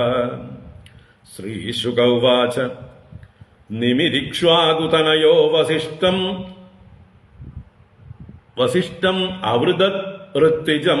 അവൃതഋത്വിജം ആരഭ്യ സത്രം സോപ്യാഹ ശക്രേണ പ്രാഗ്വൃതോസ്മി ഭോഃ തം നിർവർത്യാഗമിഷ്യാമി താവന്മാം പ്രതിപാലയ. തൂഷ്ണീമാസീത് ഗൃഹപതിഃ സോപീന്ദ്രസ്യാഗരോന്മഖം. നിമിശ്ചലമിദം വിദ്വാൻ സത്രമാരഭദാത്മവാൻ ഋത്വിഗ്ഭിർ അപരൈസ്താവത് നാഗമത്യാവതാ ഗുരുഃ. ശിഷ്യവ്യതിക്രമം വീക്ഷ്യ നിർവർത്യ ഗുരുരാഗതഃ അശപത്പതദാദ്ദേഹോ നിമേഃ പണ്ഡിതമാനിനഃ. നിമിഃ പ്രതിദദൗ ശാപം ഗുരവേ അധർമ്മവർത്തിനെ തവാപി പതദാദ്ദേഹോ ലോപാദ്ധർമ്മം അജാനതഃ. ഇത്യുത്സസർജസ്വം ദേഹം നിമിരധ്യാത്മകോവിദഃ മിത്രാവരുണയോർജജ്ഞേ ഉർവശ്യാം പ്രപിതാമഹഃ. ഗന്ധവസ്തുഷു തദ്ദേഹം നിധായ മുനിസത്തമാഃ സമാപ്തേ സത്രയാഗേദ ദേവാൻ ഊജുഃ സമാഗതാൻ. രാജ്ഞോ ജീവതു ദേഹോയം പ്രസന്നാഃ പ്രഭവോ യദി തദേത്യുക്തേ നിമിഃ പ്രാഹ മാ ഭൂന്മേ ദേഹബന്ധനം. യസ്യ യോഗം ന വാഞ്ചന്തി വിയോഗഭയകാതരാഃ ഭജന്തി ചരണാംഭോജം മുനയോ ഹരിമേധസഃ. ദേഹം നാവരുരുൾസേഹം ദുഃഖശോകഭയാവഹം സർവത്രാസ്യ യതോ മൃത്യുഃ മത്സ്യാനാമുദകേ യഥാ. ദേവാ ഊചുഃ വിദേഹ ഉഷ്യതാം കാമം ലോചനേഷു ശരീരിണാം ഉന്മേഷണ നിമേഷാഭ്യാം ലക്ഷിതോധ്യാത്മസംസ്ഥിതഃ. അരാജകഭയം നൃണാം മന്യമാനാമഹർഷയഃ ദേഹം മമന്തുസ്മ നിമേഹ കുമാരഃ സമജായത.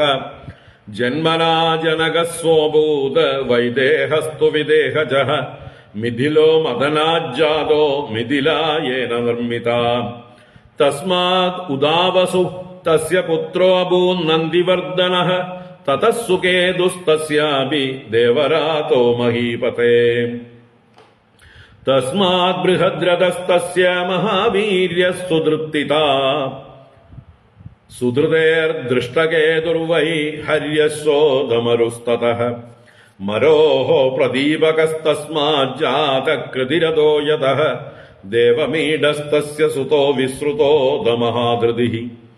കൃതിരാതസ്തതസ്തസ്മാത് മഹാരോമാദതൽസുതഃ സ്വർണരോമാസുതസ്തസ്യ ഹ്രസ്വരോമാ വ്യജായത.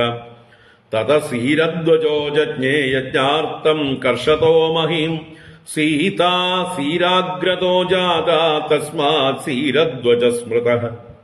കുശധ്വജസ്തസ്യ പുത്രഃ തതോ ധർമ്മധ്വജോ നൃപഃ. ധർമ്മധ്വജസ്യ ദ്വൗ പുത്രൗ കൃതധ്വജമിതധ്വജൗ. കൃതധ്വജാത് കേശിധ്വജഃ ഖാണ്ഡിക്യസ്തുമിതധ്വജാത്.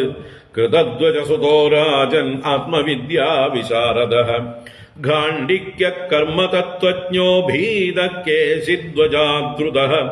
ഭാനുമാൻ തസ്യ പുത്രോ ഭൂത സതദ്യുമ്നസ്തു തൽസുതഃ.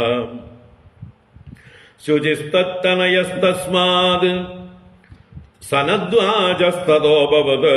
ഊർധ്വകേതുഃ സനദ്വാജാത് അജോദപുരുജിത്സുതഃ.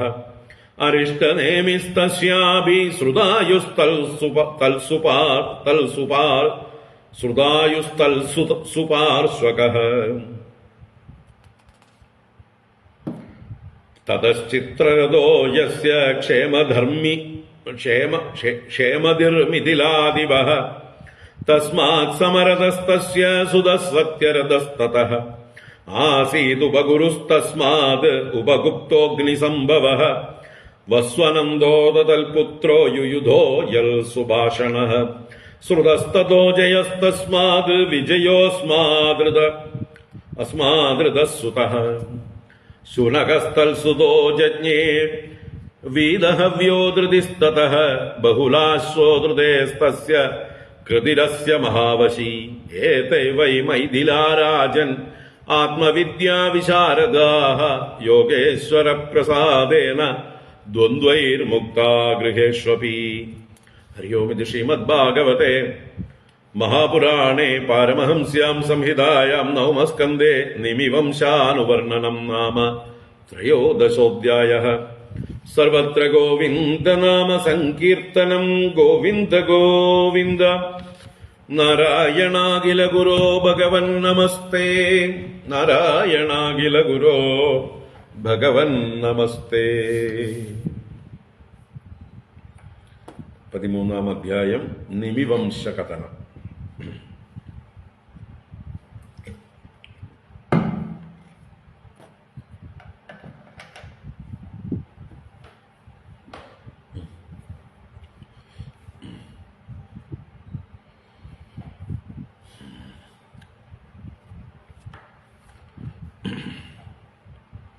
നമുക്ക് കുറച്ച് ശ്ലോകങ്ങൾ നോക്കാം.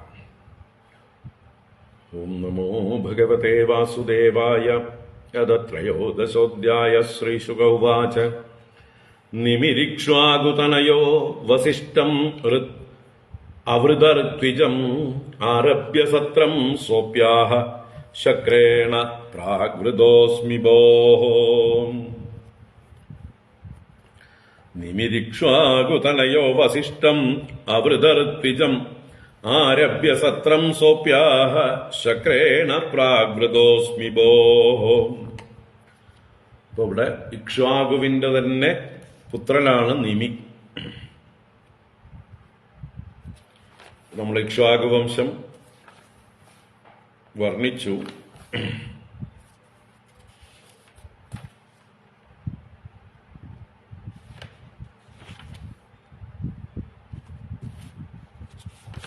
എവിടുന്നാ തുടങ്ങിയത് ഇക്ഷ്വാകു വംശം?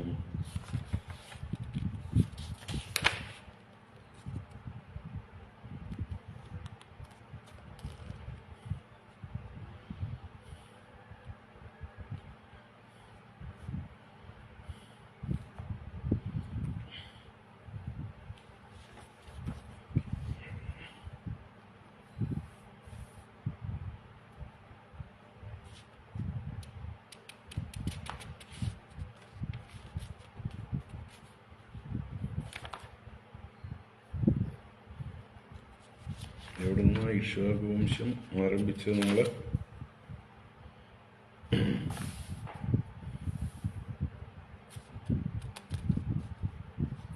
ഇക്ഷ്വാകുവിന്റെ ഏത് പുത്രനെ പറഞ്ഞുകൊണ്ടാണ് ആരംഭിച്ചത് എന്നുള്ളതാണ്.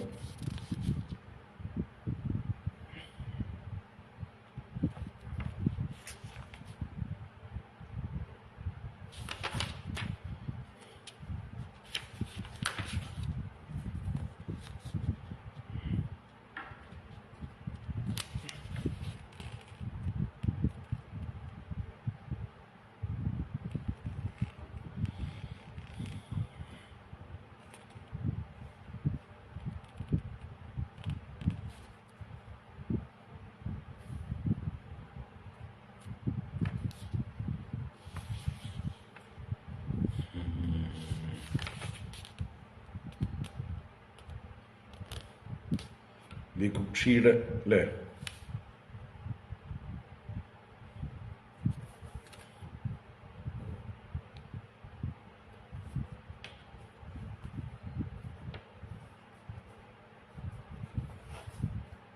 ക്ഷുവതസ്തു മനോർജജ്ഞേ ഇക്ഷ്വാകുർ ഗ്രാണതസുതഃ. 6-ാം അധ്യായത്തിൽ ഇക്ഷ്വാകുവിനെ ആരംഭിച്ചത് 4-ാം ശ്ലോകത്തിൽ തുടങ്ങിയിട്ടാണ്. അവരുടെ വംശം പറഞ്ഞു തുടർന്നു. ഇക്ഷ്വാകുവിന്റെ പുത്രനായിട്ട് വികുക്ഷി. ആ വികുക്ഷി മാംസം ഭക്ഷിച്ചു കൊണ്ടുവന്നു. അതുകൊണ്ട് എന്താ ശശാതൻ എന്ന് പേരൊക്കെ കിട്ടി. ആ ശശാതന്റെ വംശമാണ് പിന്നീട് വർണ്ണിച്ചത്. അത് 6-ാം അധ്യായത്തിൽ ശശാതനെ കുറിച്ച് പറഞ്ഞത് വികുക്ഷി ശശാതനായി തീർന്നു എന്ന് പറയുന്നത് 11-ാം ശ്ലോകത്തിലാണ്. പിതര്യുപരദേഭ്യത്യ വികുക്ഷി പൃഥിവീമിമാം ശാസതീജേ ഹരിം യജ്ഞൈ ശശാദ ഇതി വിശ്രുതഃ. ആ ശശാതന്റെ വംശമാണ് ഇതുവരെ പറഞ്ഞത്.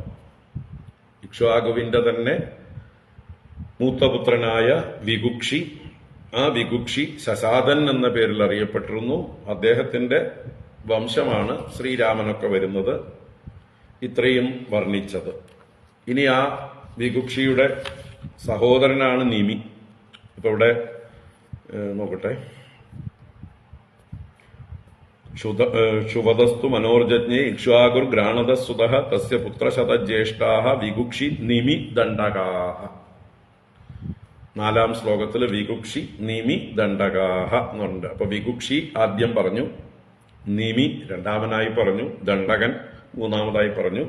പുത്രശതന്മാര് 100 പുത്രന്മാരുണ്ടായിരുന്നു ഇക്ഷ്വാകുവിന്. അതിൽ പ്രധാനികളാണ് 3 പേര്, വികുക്ഷിയും നിമിയും ദണ്ഡകനും.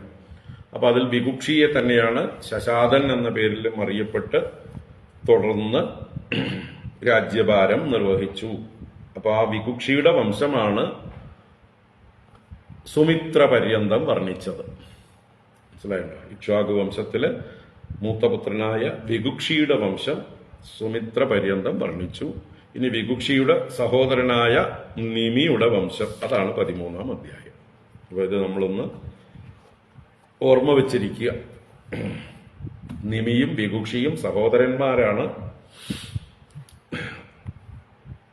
2 വഴികളായിട്ട് അവരുടെ പരമ്പര വർണ്ണിച്ചിരിക്കുന്നു.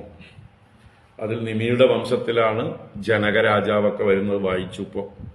ആ ജനകന്റെ മകളാണ് സീത. എന്നാൽ വികുക്ഷിയുടെ വംശത്തിലാണ് രാമൻ വരുന്നത്. അങ്ങനെ ആ 2 വംശത്തിൽ നിന്നുള്ള രാമനും സീതയും ദമ്പതികളായി തീരുന്നു എന്നുള്ളതാണ് കഥ രാമായണത്തില്.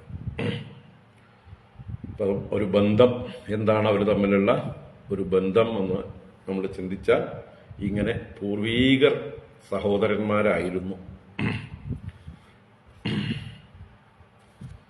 നമ്മുടെ എല്ലാവരുടെയും പൂർവീകര് സഹോദരന്മാരായിരുന്നു. നമ്മളൊക്കെ ഒരിടത്തുനിന്ന് വന്നവരാണ്.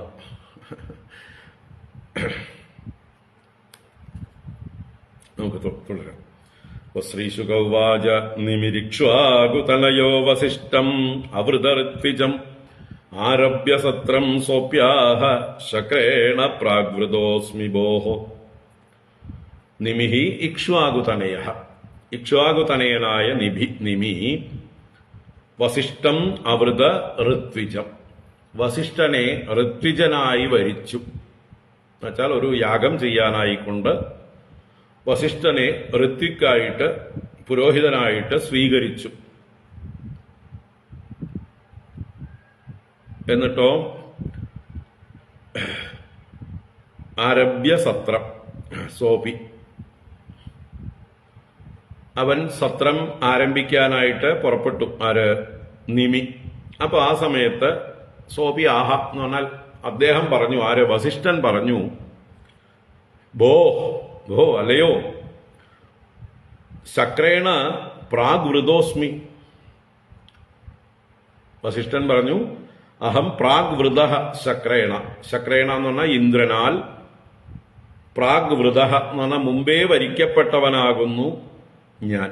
എന്ന് പറഞ്ഞാൽ എനിക്ക് ഇതേ ദിവസങ്ങളിൽ ഉടനെ ഇന്ദ്രന് വേണ്ടി ഒരു യാഗം ചെയ്തു കൊടുക്കേണ്ട ആവശ്യം ഉണ്ട്. ഞാൻ ഇന്ദ്രന്റെ പുരോഹിതനാണ്. ഇന്ദ്രന് വേണ്ടി പൗരോഹിത്യം വരിച്ചിരിക്കുന്നു. അതുകൊണ്ട് ഞാൻ പോയി വന്നതിന് ശേഷം അങ്ങയുടെ കാര്യം നടത്തിത്തരാമെന്ന് നിമിയോട് പറഞ്ഞു. എന്നുവെച്ചാൽ തനിക്കിപ്പോ ഒഴിവില്ല, അപ്പോയിന്റ്മെന്റ് ഇല്ല, താൻ ബിസിയാണ്, പ്രോഗ്രാം ബുക്ക്ഡാണ്, നീ നടത്തരുത്, നീ കാത്തിരിക്കണം, ഞാൻ വന്നിട്ടേ നടത്താവൂ, ഞാൻ തന്നെയാണ് നിങ്ങളുടെ കുലഗുരു എന്നൊക്കെ പറഞ്ഞിട്ട് പോയിട്ടുണ്ടാവും. എന്തായാലും ശക്രേണ പ്രാഗ്വൃതോസ്മി ഭോഃ എന്ന് സോപി ആഹ അവൻ പറഞ്ഞു. എന്നാൽ പറയേണ്ട തുടർന്ന്, തം നിവർത്തി ആഗമിഷ്യാമി താവൻ മാം പ്രതിപാലയ. തൂഷ്ണീമാസീത് ഗൃഹപതി സോപി ഇന്ദ്രസ്യ അകരോന്മകം. തം നിവർത്യാഗമിഷ്യാമി താവൻ മാം പ്രതിപാലയ. തൂഷ്ണീമാസീത് ഗൃഹപതി സോപീന്ദ്രസ്യാകരോന്മഖം. തം നിവർത്തിയ ആഗമിഷ്യാമി. വസിഷ്ഠന്റെ വാക്കുകൾ തുടരുകയാണ്. തം നിവർത്തിയ എന്ന് പറഞ്ഞാൽ അതിനെ പൂർത്തീകരിച്ചിട്ട്, ഇന്ദ്രന് വേണ്ടി ഞാൻ വാക്കുകൊടുത്ത യാഗത്തെ പൂർത്തീകരിച്ചിട്ട് ആഗമിഷ്യാമി, ഞാൻ തിരിച്ചു വരും. താവത് മാം പ്രതിപാലയ, അതുവരേക്ക് എന്നെ കാത്തിരിക്കൂ. പ്രതിപാലയ എന്ന് പറഞ്ഞാൽ എന്നെ പ്രതി കാത്തിരുന്നോളൂ, ഞാൻ വന്നിട്ടേ ചെയ്യാവൂ എന്നുള്ള മട്ടില് വസിഷ്ഠൻ പറഞ്ഞു. താവത് മാം പ്രതിപാലയ.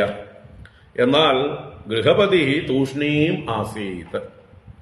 ഇവിടെ യജമാനനായ നിമി ഗൃഹപതി തൂഷ്ണീം ആസീത്, ഒന്നും മിണ്ടിയില്ല, മിണ്ടാതിരുന്നു. അപ്പൊ വസിഷ്ഠൻ ചെന്നു. സോപി ഇന്ദ്രസ്യ അകരോത് മകം, ഇന്ദ്രസ്യ മകം അകരോത്. ആര്? വസിഷ്ഠൻ ചെന്ന് ഇന്ദ്രന്റെ യാഗം പൂർത്തീകരിച്ചു കൊടുത്തു. എന്നിട്ടോ ആ സമയത്ത് ഇവിടെ നിമി എന്തു കരുതുന്നു നോക്കൂ. നിമി ചലമിതം വിദ്വാൻ സത്രമാരപദാത്മവാൻ ഋത്വിഗ്ബിരപരൈസ്താവത് നാഗമത് യാവതാ ഗുരുഹു. നിമിശ്ചലമിതം വിദ്വാൻ സത്രമാരപദാത്മവാൻ ഋത്വിഗ്ബിരപരൈസ്താവത് നാഗമത്യാവതാ ഗുരുഹു. എന്നാൽ ആത്മവാനായ നിമി, വിദ്വാനാണ് അദ്ദേഹം. ആത്മവാൻ വിദ്വാൻ നിമിഹി. ആത്മവാൻ എന്ന് പറഞ്ഞാൽ ആത്മജ്ഞാനിയാണ്, വിദ്വാനാണ്, നല്ല വിവേകമുള്ള ആളാണ്, വിവരമുള്ള ആളാണ്. അങ്ങനെയുള്ള നിമി ചലം ഇതം വിദ്വാൻ, ഇതം ചലം, ഇതെല്ലാം പെട്ടെന്ന് നശിക്കുന്നതാണ്. തന്റെ ശരീരം എപ്പോ വേണമെങ്കിൽ വീണുപോകാം, തന്റെ ആയുസ് എപ്പോ വേണമെങ്കിൽ നഷ്ടപ്പെട്ടു പോകാം, ഇപ്പോഴുള്ള സാഹചര്യങ്ങൾ മാറിമറിയാം. അതുകൊണ്ട് ഏതൊരു ശുഭകാര്യം ചെയ്യുന്നതും ശീഘ്രം ചെയ്യണം, അല്ലേ? ശുഭസ്യ ശീഘ്രമേവ. ശുഭകർമ്മങ്ങൾ നീട്ടിവെക്കാൻ പാടുള്ളതല്ല. കാരണം ഇപ്പോ നമുക്ക് അതിനുള്ള അവസരമുണ്ട്, ശരീരമുണ്ട്, ആരോഗ്യമുണ്ട്. അടുത്ത നിമിഷം എന്ത് പറ്റുന്നറിയില്ല, നാളത്തെ കാര്യം പറയാനേ പറ്റില്ല, കുറച്ച് ദിവസം കഴിഞ്ഞാൽ എന്തായിരിക്കും അവസ്ഥ എന്ന് പറയാൻ പറ്റില്ല. അതുകൊണ്ട് ചെയ്യേണ്ട സംഗതികൾ നല്ല കാര്യങ്ങളാണെങ്കിൽ ഉടനെ ചെയ്യുക. അതാണ് അദ്ദേഹം ചിന്തിച്ചത്. അതാണ് ഇതം ചലം വിദ്വാൻ. ഈ ശരീരവും ഈ ലോകവും ചലമായി കരുതിയതുകൊണ്ട് സത്രം ആരഭത.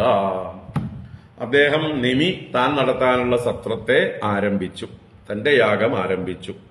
ഋത്വിഗ്ഭിഹി അപരൈഹി, അപരൈഹി ഋത്വിഗ്ഭിഹി, മറ്റു ഋത്വിക്കുകളെ അദ്ദേഹം ക്ഷണിച്ചു വരുത്തി. വസിഷ്ഠൻ അവൈലബിൾ അല്ല, അപ്പൊ പകരം വേറെ പുരോഹിതരെ വിളിച്ചു വരുത്തി അദ്ദേഹം യാഗം നടത്തി. താവത് ന ആഗമത് യാവതാ ഗുരുഹു. താവത് എത്ര കാലമാണോ ഗുരുഹു യാവതാ ന ആഗമത്, എത്ര കാലം കൊണ്ട് ഗുരു മടങ്ങി വന്നില്ലയോ. അപ്പൊ ഗുരുവിനെ കാത്തിരുന്ന് കണ്ടിട്ടുണ്ടാവില്ല. എന്തായാലും അദ്ദേഹം മറ്റൊരു പുരോഹിതന്മാരെ ഏർപ്പാട് ചെയ്തുകൊണ്ട് യാഗം സത്രം ആരംഭത, മറ്റു ഋത്വിക്കുകളെ കൊണ്ട് സത്രം ആരംഭിച്ചു. ഗുരു മടങ്ങി വരാത്തത് കണ്ട് വേഗം യജ്ഞം ആരംഭിച്ചു. ശിഷ്യവ്യതിക്രമം വീക്ഷ്യ നിവർത്തിയ ഗുരുരാഗതഃ അശപത് പദദാദ്ദേഹോ നിമേഹേ പണ്ഡിതമാനിനഃ. ശിഷ്യവ്യതിക്രമം വീക്ഷ്യ നിർവർത്തിയ ഗുരുരാഗതഃ അശപത് പദദാദ്ദേഹോ നിമേഹേ പണ്ഡിതമാനിനഃ. ഗുരുഹു നിർവർത്തിയ ആഗതഃ. ആ ഗുരു വസിഷ്ഠൻ ഇന്ദ്രന്റെ യാഗം നിർവർത്തിയ നല്ലതുപോലെ വർത്തിച്ചിട്ട് ചെയ്തു കഴിച്ചിട്ട് കംപ്ലീറ്റ് ചെയ്തിട്ട് മടങ്ങി വന്നു. എന്നിട്ടോ ശിഷ്യ വ്യതിക്രമം വീക്ഷ്യ, തന്റെ ശിഷ്യന്റെ ഒരു അതിക്രമം കണ്ടിട്ട്, താൻ പറഞ്ഞതനുസരിക്കാതെ താൻ വരുന്നതിന് മുമ്പേ യാഗം ആരംഭിച്ചിരിക്കുന്നു, അത് കണ്ടിട്ട് അശപത്, ശാപം കൊടുത്തു, ശപിച്ചു. എന്താ ശപിച്ചത്? പണ്ഡിതമാനിനഃ നിമേഹേ ദേഹോ പതദാത്. പണ്ഡിതമാനിയായ ഈ നിമിയുടെ ദേഹം പതിക്കട്ടെ എന്ന് വസിഷ്ഠൻ ശപിച്ചു. പണ്ഡിതമാനി ഞാൻ വലിയ അറിവുള്ളവനാണ് എന്ന് കരുതുന്ന ഗുരു നിന്ദ ചെയ്തതായിട്ടുള്ള നിമിയെ ദേഹം പതിക്കാനായിക്കൊണ്ട് വസിഷ്ഠൻ ശപിച്ചു. അപ്പൊ നിമിയോ എന്ത് ചെയ്തു? തിരിച്ച് ശാപം കൊടുത്തു വസിഷ്ഠന്. അതാണ് നിമി പ്രതിദദൗ ശാപം ഗുരവേ അധർമ്മവർത്തിനെ തവാഭിപദാദ്ദേഹോ ലോഭാദ്ധർമ്മമജാനതഃ. നിമി പ്രതിദദൗ ശാപം ഗുരവേ അധർമ്മവർത്തിനെ തവാഭിപദാദ്ദേഹോ ലോഭാദ്ധർമ്മമജാനതഃ. നിമിഹി പ്രതിദദൗ ശാപം ഗുരവേ അധർമ്മവർത്തിനെ. എന്തുകൊണ്ടാണ് ഗുരു അധർമ്മ വർത്തിച്ചത്? ലോഭാത്. തവാപി പതതാദ്ദേഹോ ലോപാത് അധർമ്മം അജാനതഃ. ലോഭാത്. ആർക്ക് ലോഭം? വസിഷ്ഠന് ലോഭം ഉണ്ട്. അതുകൊണ്ട് ധർമ്മം അജാനതഃ. ധർമ്മത്തെ അറിയാത്തവനായിട്ട്. ലോഭം വന്നു കഴിഞ്ഞാൽ ധർമ്മമൊക്കെ മറന്നുപോകും അല്ലെ? നമുക്ക് സ്വാർത്ഥത വന്നു ചേരുമ്പോ എല്ലാ ദക്ഷിണയും എനിക്ക് തന്നെ കിട്ടണം എന്നുള്ള പൗരോഹിത്യത്തിന്റെ ആ ഒരു ഭാവം വസിഷ്ഠനിലും ഇടയ്ക്ക് ഉണ്ടായി എന്നാണ് ഇവിടെ സൂചിപ്പിക്കുന്നത്. അവിടെ വസിഷ്ഠൻ അതുകൊണ്ട് തന്നെ വസിഷ്ഠൻ പൗരോഹിത്യത്തെ നിന്ദ്യം നിന്ദ്യം എന്ന് ആവർത്തിച്ച് പല പ്രാവശ്യം പറയുന്നുണ്ട്. ഈ പൗരോഹിത്യത്തിൽ അങ്ങോട്ട് പെട്ടുകഴിഞ്ഞാല് പ്രലോഭിതരായി പോകും. എത്ര കിട്ടിയാലും മതിയാവില്ല എന്നുള്ളതായിട്ടുള്ള ഒരു ലോഭം വന്നു ചേരും.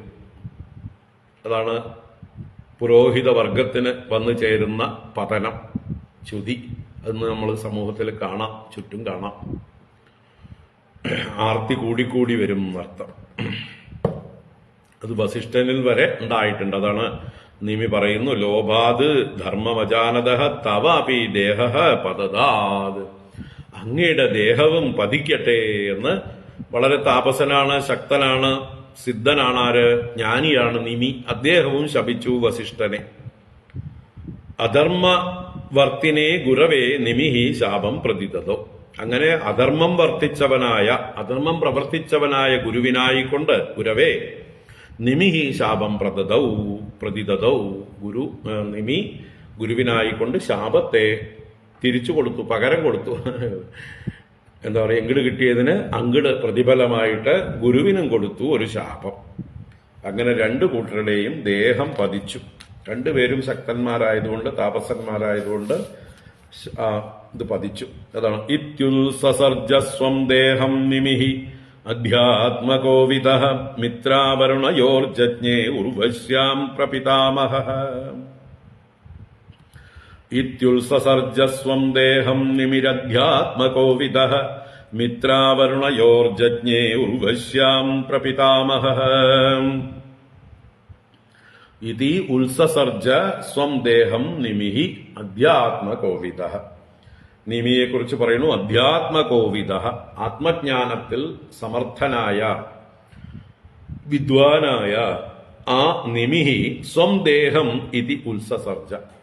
സ്വന്തം ശരീരത്തെ ഇപ്രകാരം ഉപേക്ഷിച്ചു. വസിഷ്ഠ ശാപം കൊണ്ട് സ്വയം ഉപേക്ഷിച്ചു. ആ ഉപേക്ഷിക്കുന്നതിന് മുമ്പാണ് ഈ ശാപം കൊടുത്തത്.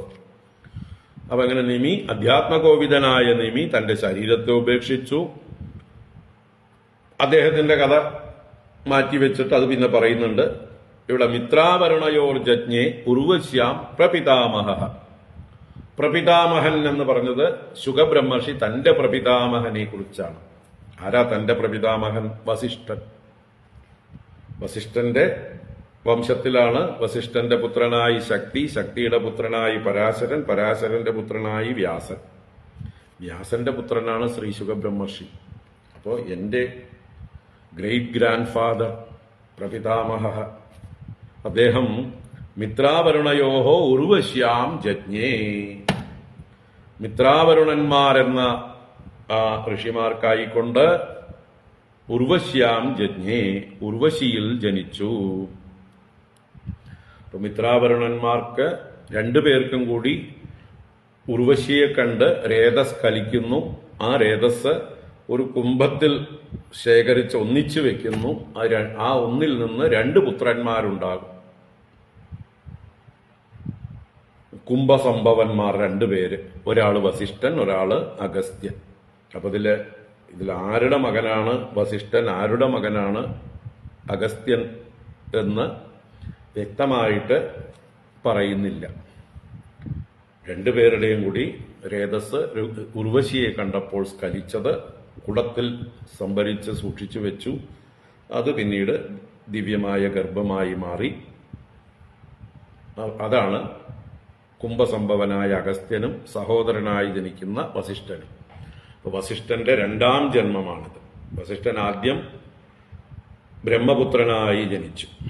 ആ ബ്രഹ്മപുത്രനായ വസിഷ്ഠൻ പിന്നീട് ദേഹം പോയ ശേഷം വീണ്ടും പുതിയൊരു ദേഹത്തോടുകൂടി മിത്രാവരുണന്മാരുടെ പുത്രനായി ജനിക്കുന്നു എന്ന് താല്പര്യം.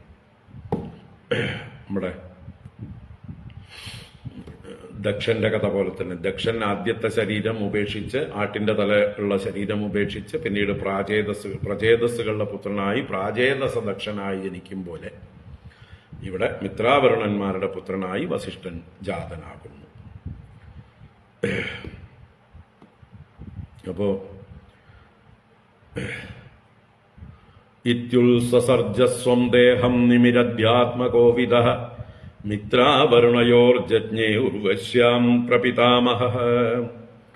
ഇനി നിമിയുടെ ശരീരം മുനിമാര് സംരക്ഷിച്ചു വെക്കുന്നു. അതാണ് തുടർന്ന് പറയുന്നത്. ഗന്ധവസ്തുഷു തം ദേഹം നിദായ മുനിസത്തമാഹ സമാപ്തേ സത്രയാഗേദ ദേവാൻ ഊജുസ്സമാഗതാൻ. ഗന്ധവസ്തുഷു തം ദേഹം നിദായ മുനിസത്തമാഹ സമാപ്തേ സത്രയാഗേദ ദേവാനൂജുസ്സമാഗതാൻ. ഗന്ധവസ്തുഷു തം ദേഹം നിദായ മുനിസത്തമാഹ. ആ ഋത്തിക്കുകൾ ഏതൊരു പുരോഹിതന്മാരെയാണോ നിമി തന്റെ യാഗം നടത്താൻ ഭരിച്ചത്, അവര് ഈ യജമാനനായ നിമിയുടെ ശരീരം വീണപ്പോൾ ആ ശരീരത്തെ ഗന്ധവസ്തുഷു നിദായ, ഗന്ധവസ്തു സുഗന്ധ ദ്രവ്യങ്ങൾ ചേർന്നതായിട്ടുള്ള തൈലത്തിൽ, എണ്ണത്തോണിയിൽ എന്നൊക്കെ പറയാം, ആ എണ്ണത്തോണിയില് സംരക്ഷിച്ചു വെച്ചു. നിദായ ആ മുനിസത്തമന്മാര് സത്രയാഗേ സമാപ്തേ, അവര് തുടങ്ങിയതായിട്ടുള്ള സത്രയാഗം പൂർത്തീകരിച്ചപ്പോൾ സമാഗതാൻ ദേവാൻ ഊചു, ആ യാഗത്തില് ഹവിസ്സുകൾ സമർപ്പിച്ചതായിട്ട് സമയത്ത് ദേവന്മാർ നേരിട്ട് വന്നു അത് സ്വീകരിക്കാം. അങ്ങനെ നേരിട്ട് വന്ന ദേവന്മാരോട് സമാഗതാൻ ദേവാൻ അത ഊജു, ആര്? മുനിസത്തമാഹ ഊജു. ഈ മുനിസത്തമന്മാര് ദേവന്മാരോട് ഇപ്രകാരം പറഞ്ഞു. രാജ്ഞോ ജീവതു ദേഹോയം പ്രസന്നാഹ പ്രഭവോ യതി തദേത്യുക്തേ നിമിപ്രാഹ മാ ഭൂത്മേ ദേഹബന്ധനം. രാജ്ഞോ ജീവതു ദേഹോയം പ്രസന്നാഹ പ്രഭവോ യതി തദേത്യുക്തേ നിമിപ്രാഹ മാ ഭൂന്മേ ദേഹബന്ധനം. അപ്പോ ഈ ബ്രാഹ്മണര് മുനിമാര് ദേവന്മാരോട് പറയണം, രാജ്ഞോ ജീവതു ദേഹോയം, രാജ്ഞഃ അയം ദേഹ ജീവതു, രാജാവിന്റെ ഈ ദേഹമുണ്ടല്ലോ അത് ജീവിക്കട്ടെ, അത് നശിക്കാതിരിക്കട്ടെ, അതിനെ പുനർജീവിപ്പിച്ചാലും. പ്രസന്നോ പ്രഭവോ യതി, പ്രസന്നാഹ പ്രഭവോ യതി, നിങ്ങൾ പ്രസന്നരായി എങ്കിൽ, ഈ രാജാവിന്റെ യാഗത്തിൽ പ്രസന്നരാണെങ്കിൽ, നിങ്ങൾ ഇതിന് സാമർഥ്യമുള്ളവരാണെങ്കിൽ, പ്രഭാവമുള്ളവരാണെങ്കിൽ, നിങ്ങൾ ചെയ്തു തരേണ്ടത് ഇദ്ദേഹത്തിന്റെ ശരീരം നശിക്കാതെ അദ്ദേഹം ജീവിക്കണം, ആ ശരീരത്തോട് സശരീരനായി ജീവിക്കണം എന്ന് പറഞ്ഞു. അപ്പോ തദാ ഇതി ഉക്തേ, ദേവന്മാരും ഉടനെ തദാസ്തു, അങ്ങനെ തന്നെ ആവട്ടെ എന്ന് ദേവന്മാർ പറയാൻ തുടങ്ങിയപ്പോഴേക്കും നിമിപ്രാഹ, ആ നിമിയുടെ സൂക്ഷ്മ ശരീരം പറഞ്ഞു. നിമി സൂക്ഷ്മ ശരീരിയായിട്ട് അവിടെ സാന്നിധ്യമുണ്ട്. അദ്ദേഹം പറഞ്ഞു, മാ ഭൂത് മേ ദേഹബന്ധനം, മേ ദേഹബന്ധനം മാ ഭൂത്, എനിക്ക് ദേഹബന്ധനം വേണ്ട, അത് വേണ്ട, അത് ഭവിക്കരുത്. ഇനി മേലിൽ എനിക്കൊരു ശരീരം ആവശ്യമില്ല എന്ന്, എന്താ പറയുക, അദ്ദേഹത്തിന്റെ ശരീരാഭിമാനം പൂർണ്ണമായി പോയിരുന്നു എന്നർത്ഥം. ദേഹത്തിൽ നിന്ന് അദ്ദേഹം വിലക്ഷണനായി, ദേഹാഭിമാനം പോയി, ആ ദേഹത്തിലൂടെ സാധിക്കാനുള്ള ലൗകികങ്ങളായിട്ടുള്ള ഒരു ചിന്തയും അദ്ദേഹത്തിന് ഇല്ല, ഒരാഗ്രഹവും ഇല്ല. അതുകൊണ്ട് അദ്ദേഹം പറഞ്ഞു, എനിക്കിനി ദേഹബന്ധനം ആവശ്യമില്ല, ദയവ് ചെയ്ത് എന്നെ വീണ്ടും എന്റെ ശരീരത്തെ ജീവിപ്പിക്കേണ്ടതില്ല. യസ്യ യോഗം ന വാഞ്ചന്തി വിയോഗ ഭയകാതരാഹ ഭജന്തി ചരണാംഭോജം മുനയോ ഹരിമേധസഃ ദേഹം നാവരുരുത്സേഹം ദുഃഖശോകഭയാവഹം സർവത്രാസ്യ യതോ മൃത്യുഃ മത്സ്യാനാം ഉദകേ യദാ യസ്യ യോഗം ന വാഞ്ചന്തി വിയോഗഭയകാതരാഃ ഭജന്തി ചരണാംബോജം മുനയോ ഹരിമേധസഃ ദേഹം നാവരുരുത്സേഹം ദുഃഖശോകഭയാവഹം സർവത്രാസ്യ യതോ മൃത്യുഃ മത്സ്യാനാം ഉദകേ യദാ. അപ്പൊ ഞാൻ ഈ ശരീരത്തെ യോഗം ആഗ്രഹിക്കുന്നില്ല എന്ന് പറയണം. വിയോഗഭയകാതരാഃ മുനയഃ യസ്യ യോഗം ന വാഞ്ചന്തി. വിയോഗഭയകാതരാഃ, നമുക്കെല്ലാവർക്കും ഉള്ളതാണ് ഈ ദേഹം നമ്മളെ വിട്ടുപോകും എന്നുള്ള ഭയം. അതാണ് വിയോഗ ഭയത്താൽ കാതരരാണ് ഈ ലോകം.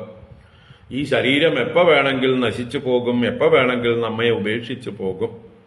അതുകൊണ്ട് കാതരരാണ്, ഭയചകിതരാണ് എല്ലാവരും. എന്നാൽ അങ്ങനെയുള്ള മുനയഃ, അറിവുള്ളവർ, വിവേകികൾ എന്നർത്ഥം, ചിന്തിക്കുന്നവർ, യസ്യ യോഗം ന വാഞ്ചന്തി, ഏതൊരു ശരീരവുമായിട്ട് യോഗം ആഗ്രഹിക്കുന്നില്ല.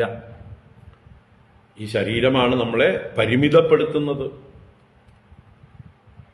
എന്നിട്ട് ദുഃഖിപ്പിക്കുന്നത്. ഈ ലോകവുമായി ബന്ധപ്പെടുത്തുന്നത് ഈ ശരീരമാണ്. നമ്മളെ അജ്ഞാനത്താൽ ബന്ധിച്ച് എല്ലാ ശോകങ്ങളും ഉണ്ടാക്കുന്നത്. അതിന് കാരണഭൂതമായിരിക്കുന്നതാണ് ഈ ദേഹം.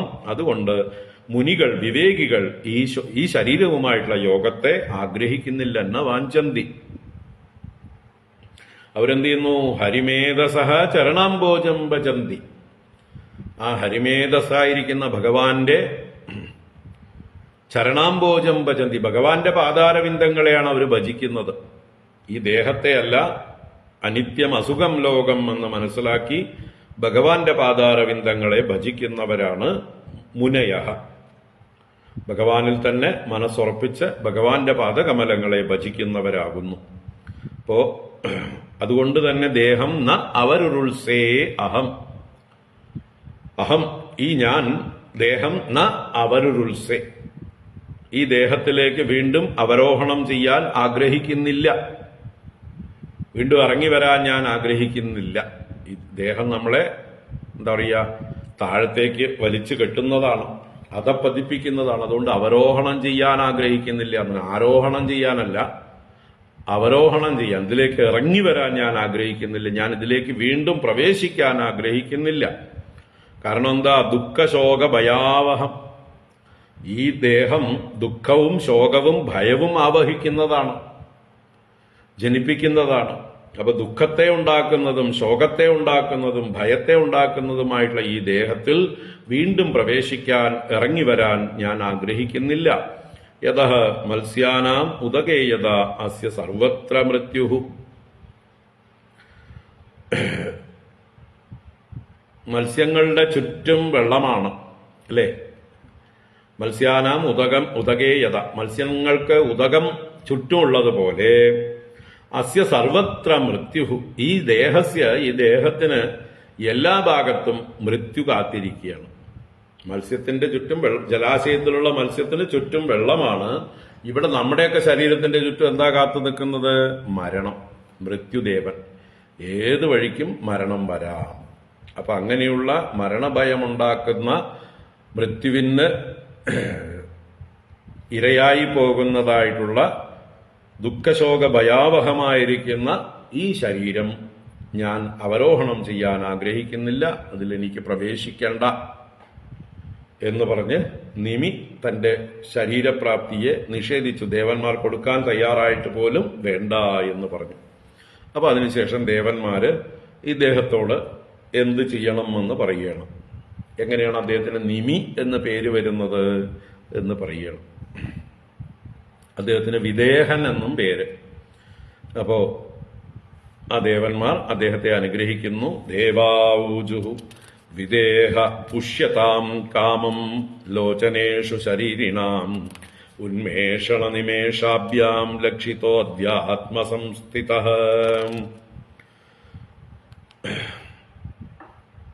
ദേവാ ഊജുഹു വിദേഹ ഉഷ്യതാം കാമം ലോചനേഷു ശരീരിണാം ഉന്മേഷണ നിമേഷാഭ്യാം ലക്ഷിതോദ്യാത്മ സംസ്ഥിതഃ.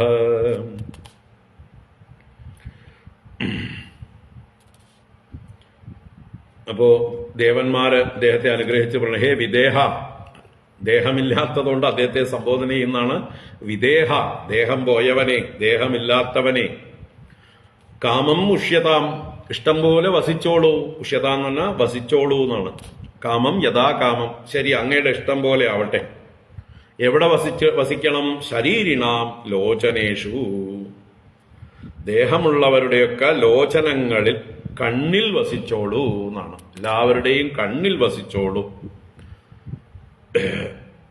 എന്നിട്ടോ അധ്യാത്മ സംസ്ഥിത, ആത്മജ്ഞാനത്തിൽ ഉറച്ചവനായിട്ട്, ആത്മജ്ഞാനമുള്ളവനായിട്ട് അങ്ങ് എന്ത് ചെയ്യുക? ഉന്മേഷണ നിമേഷാഭ്യാം ലക്ഷിത വർത്തത്തെ. ഉന്മേഷണ നിമേഷാഭ്യാം, ഉന്മേഷണം എന്ന് പറഞ്ഞാൽ ഈ മിഴികളെ തുറക്കുന്നതാണ് ഉന്മേഷണം.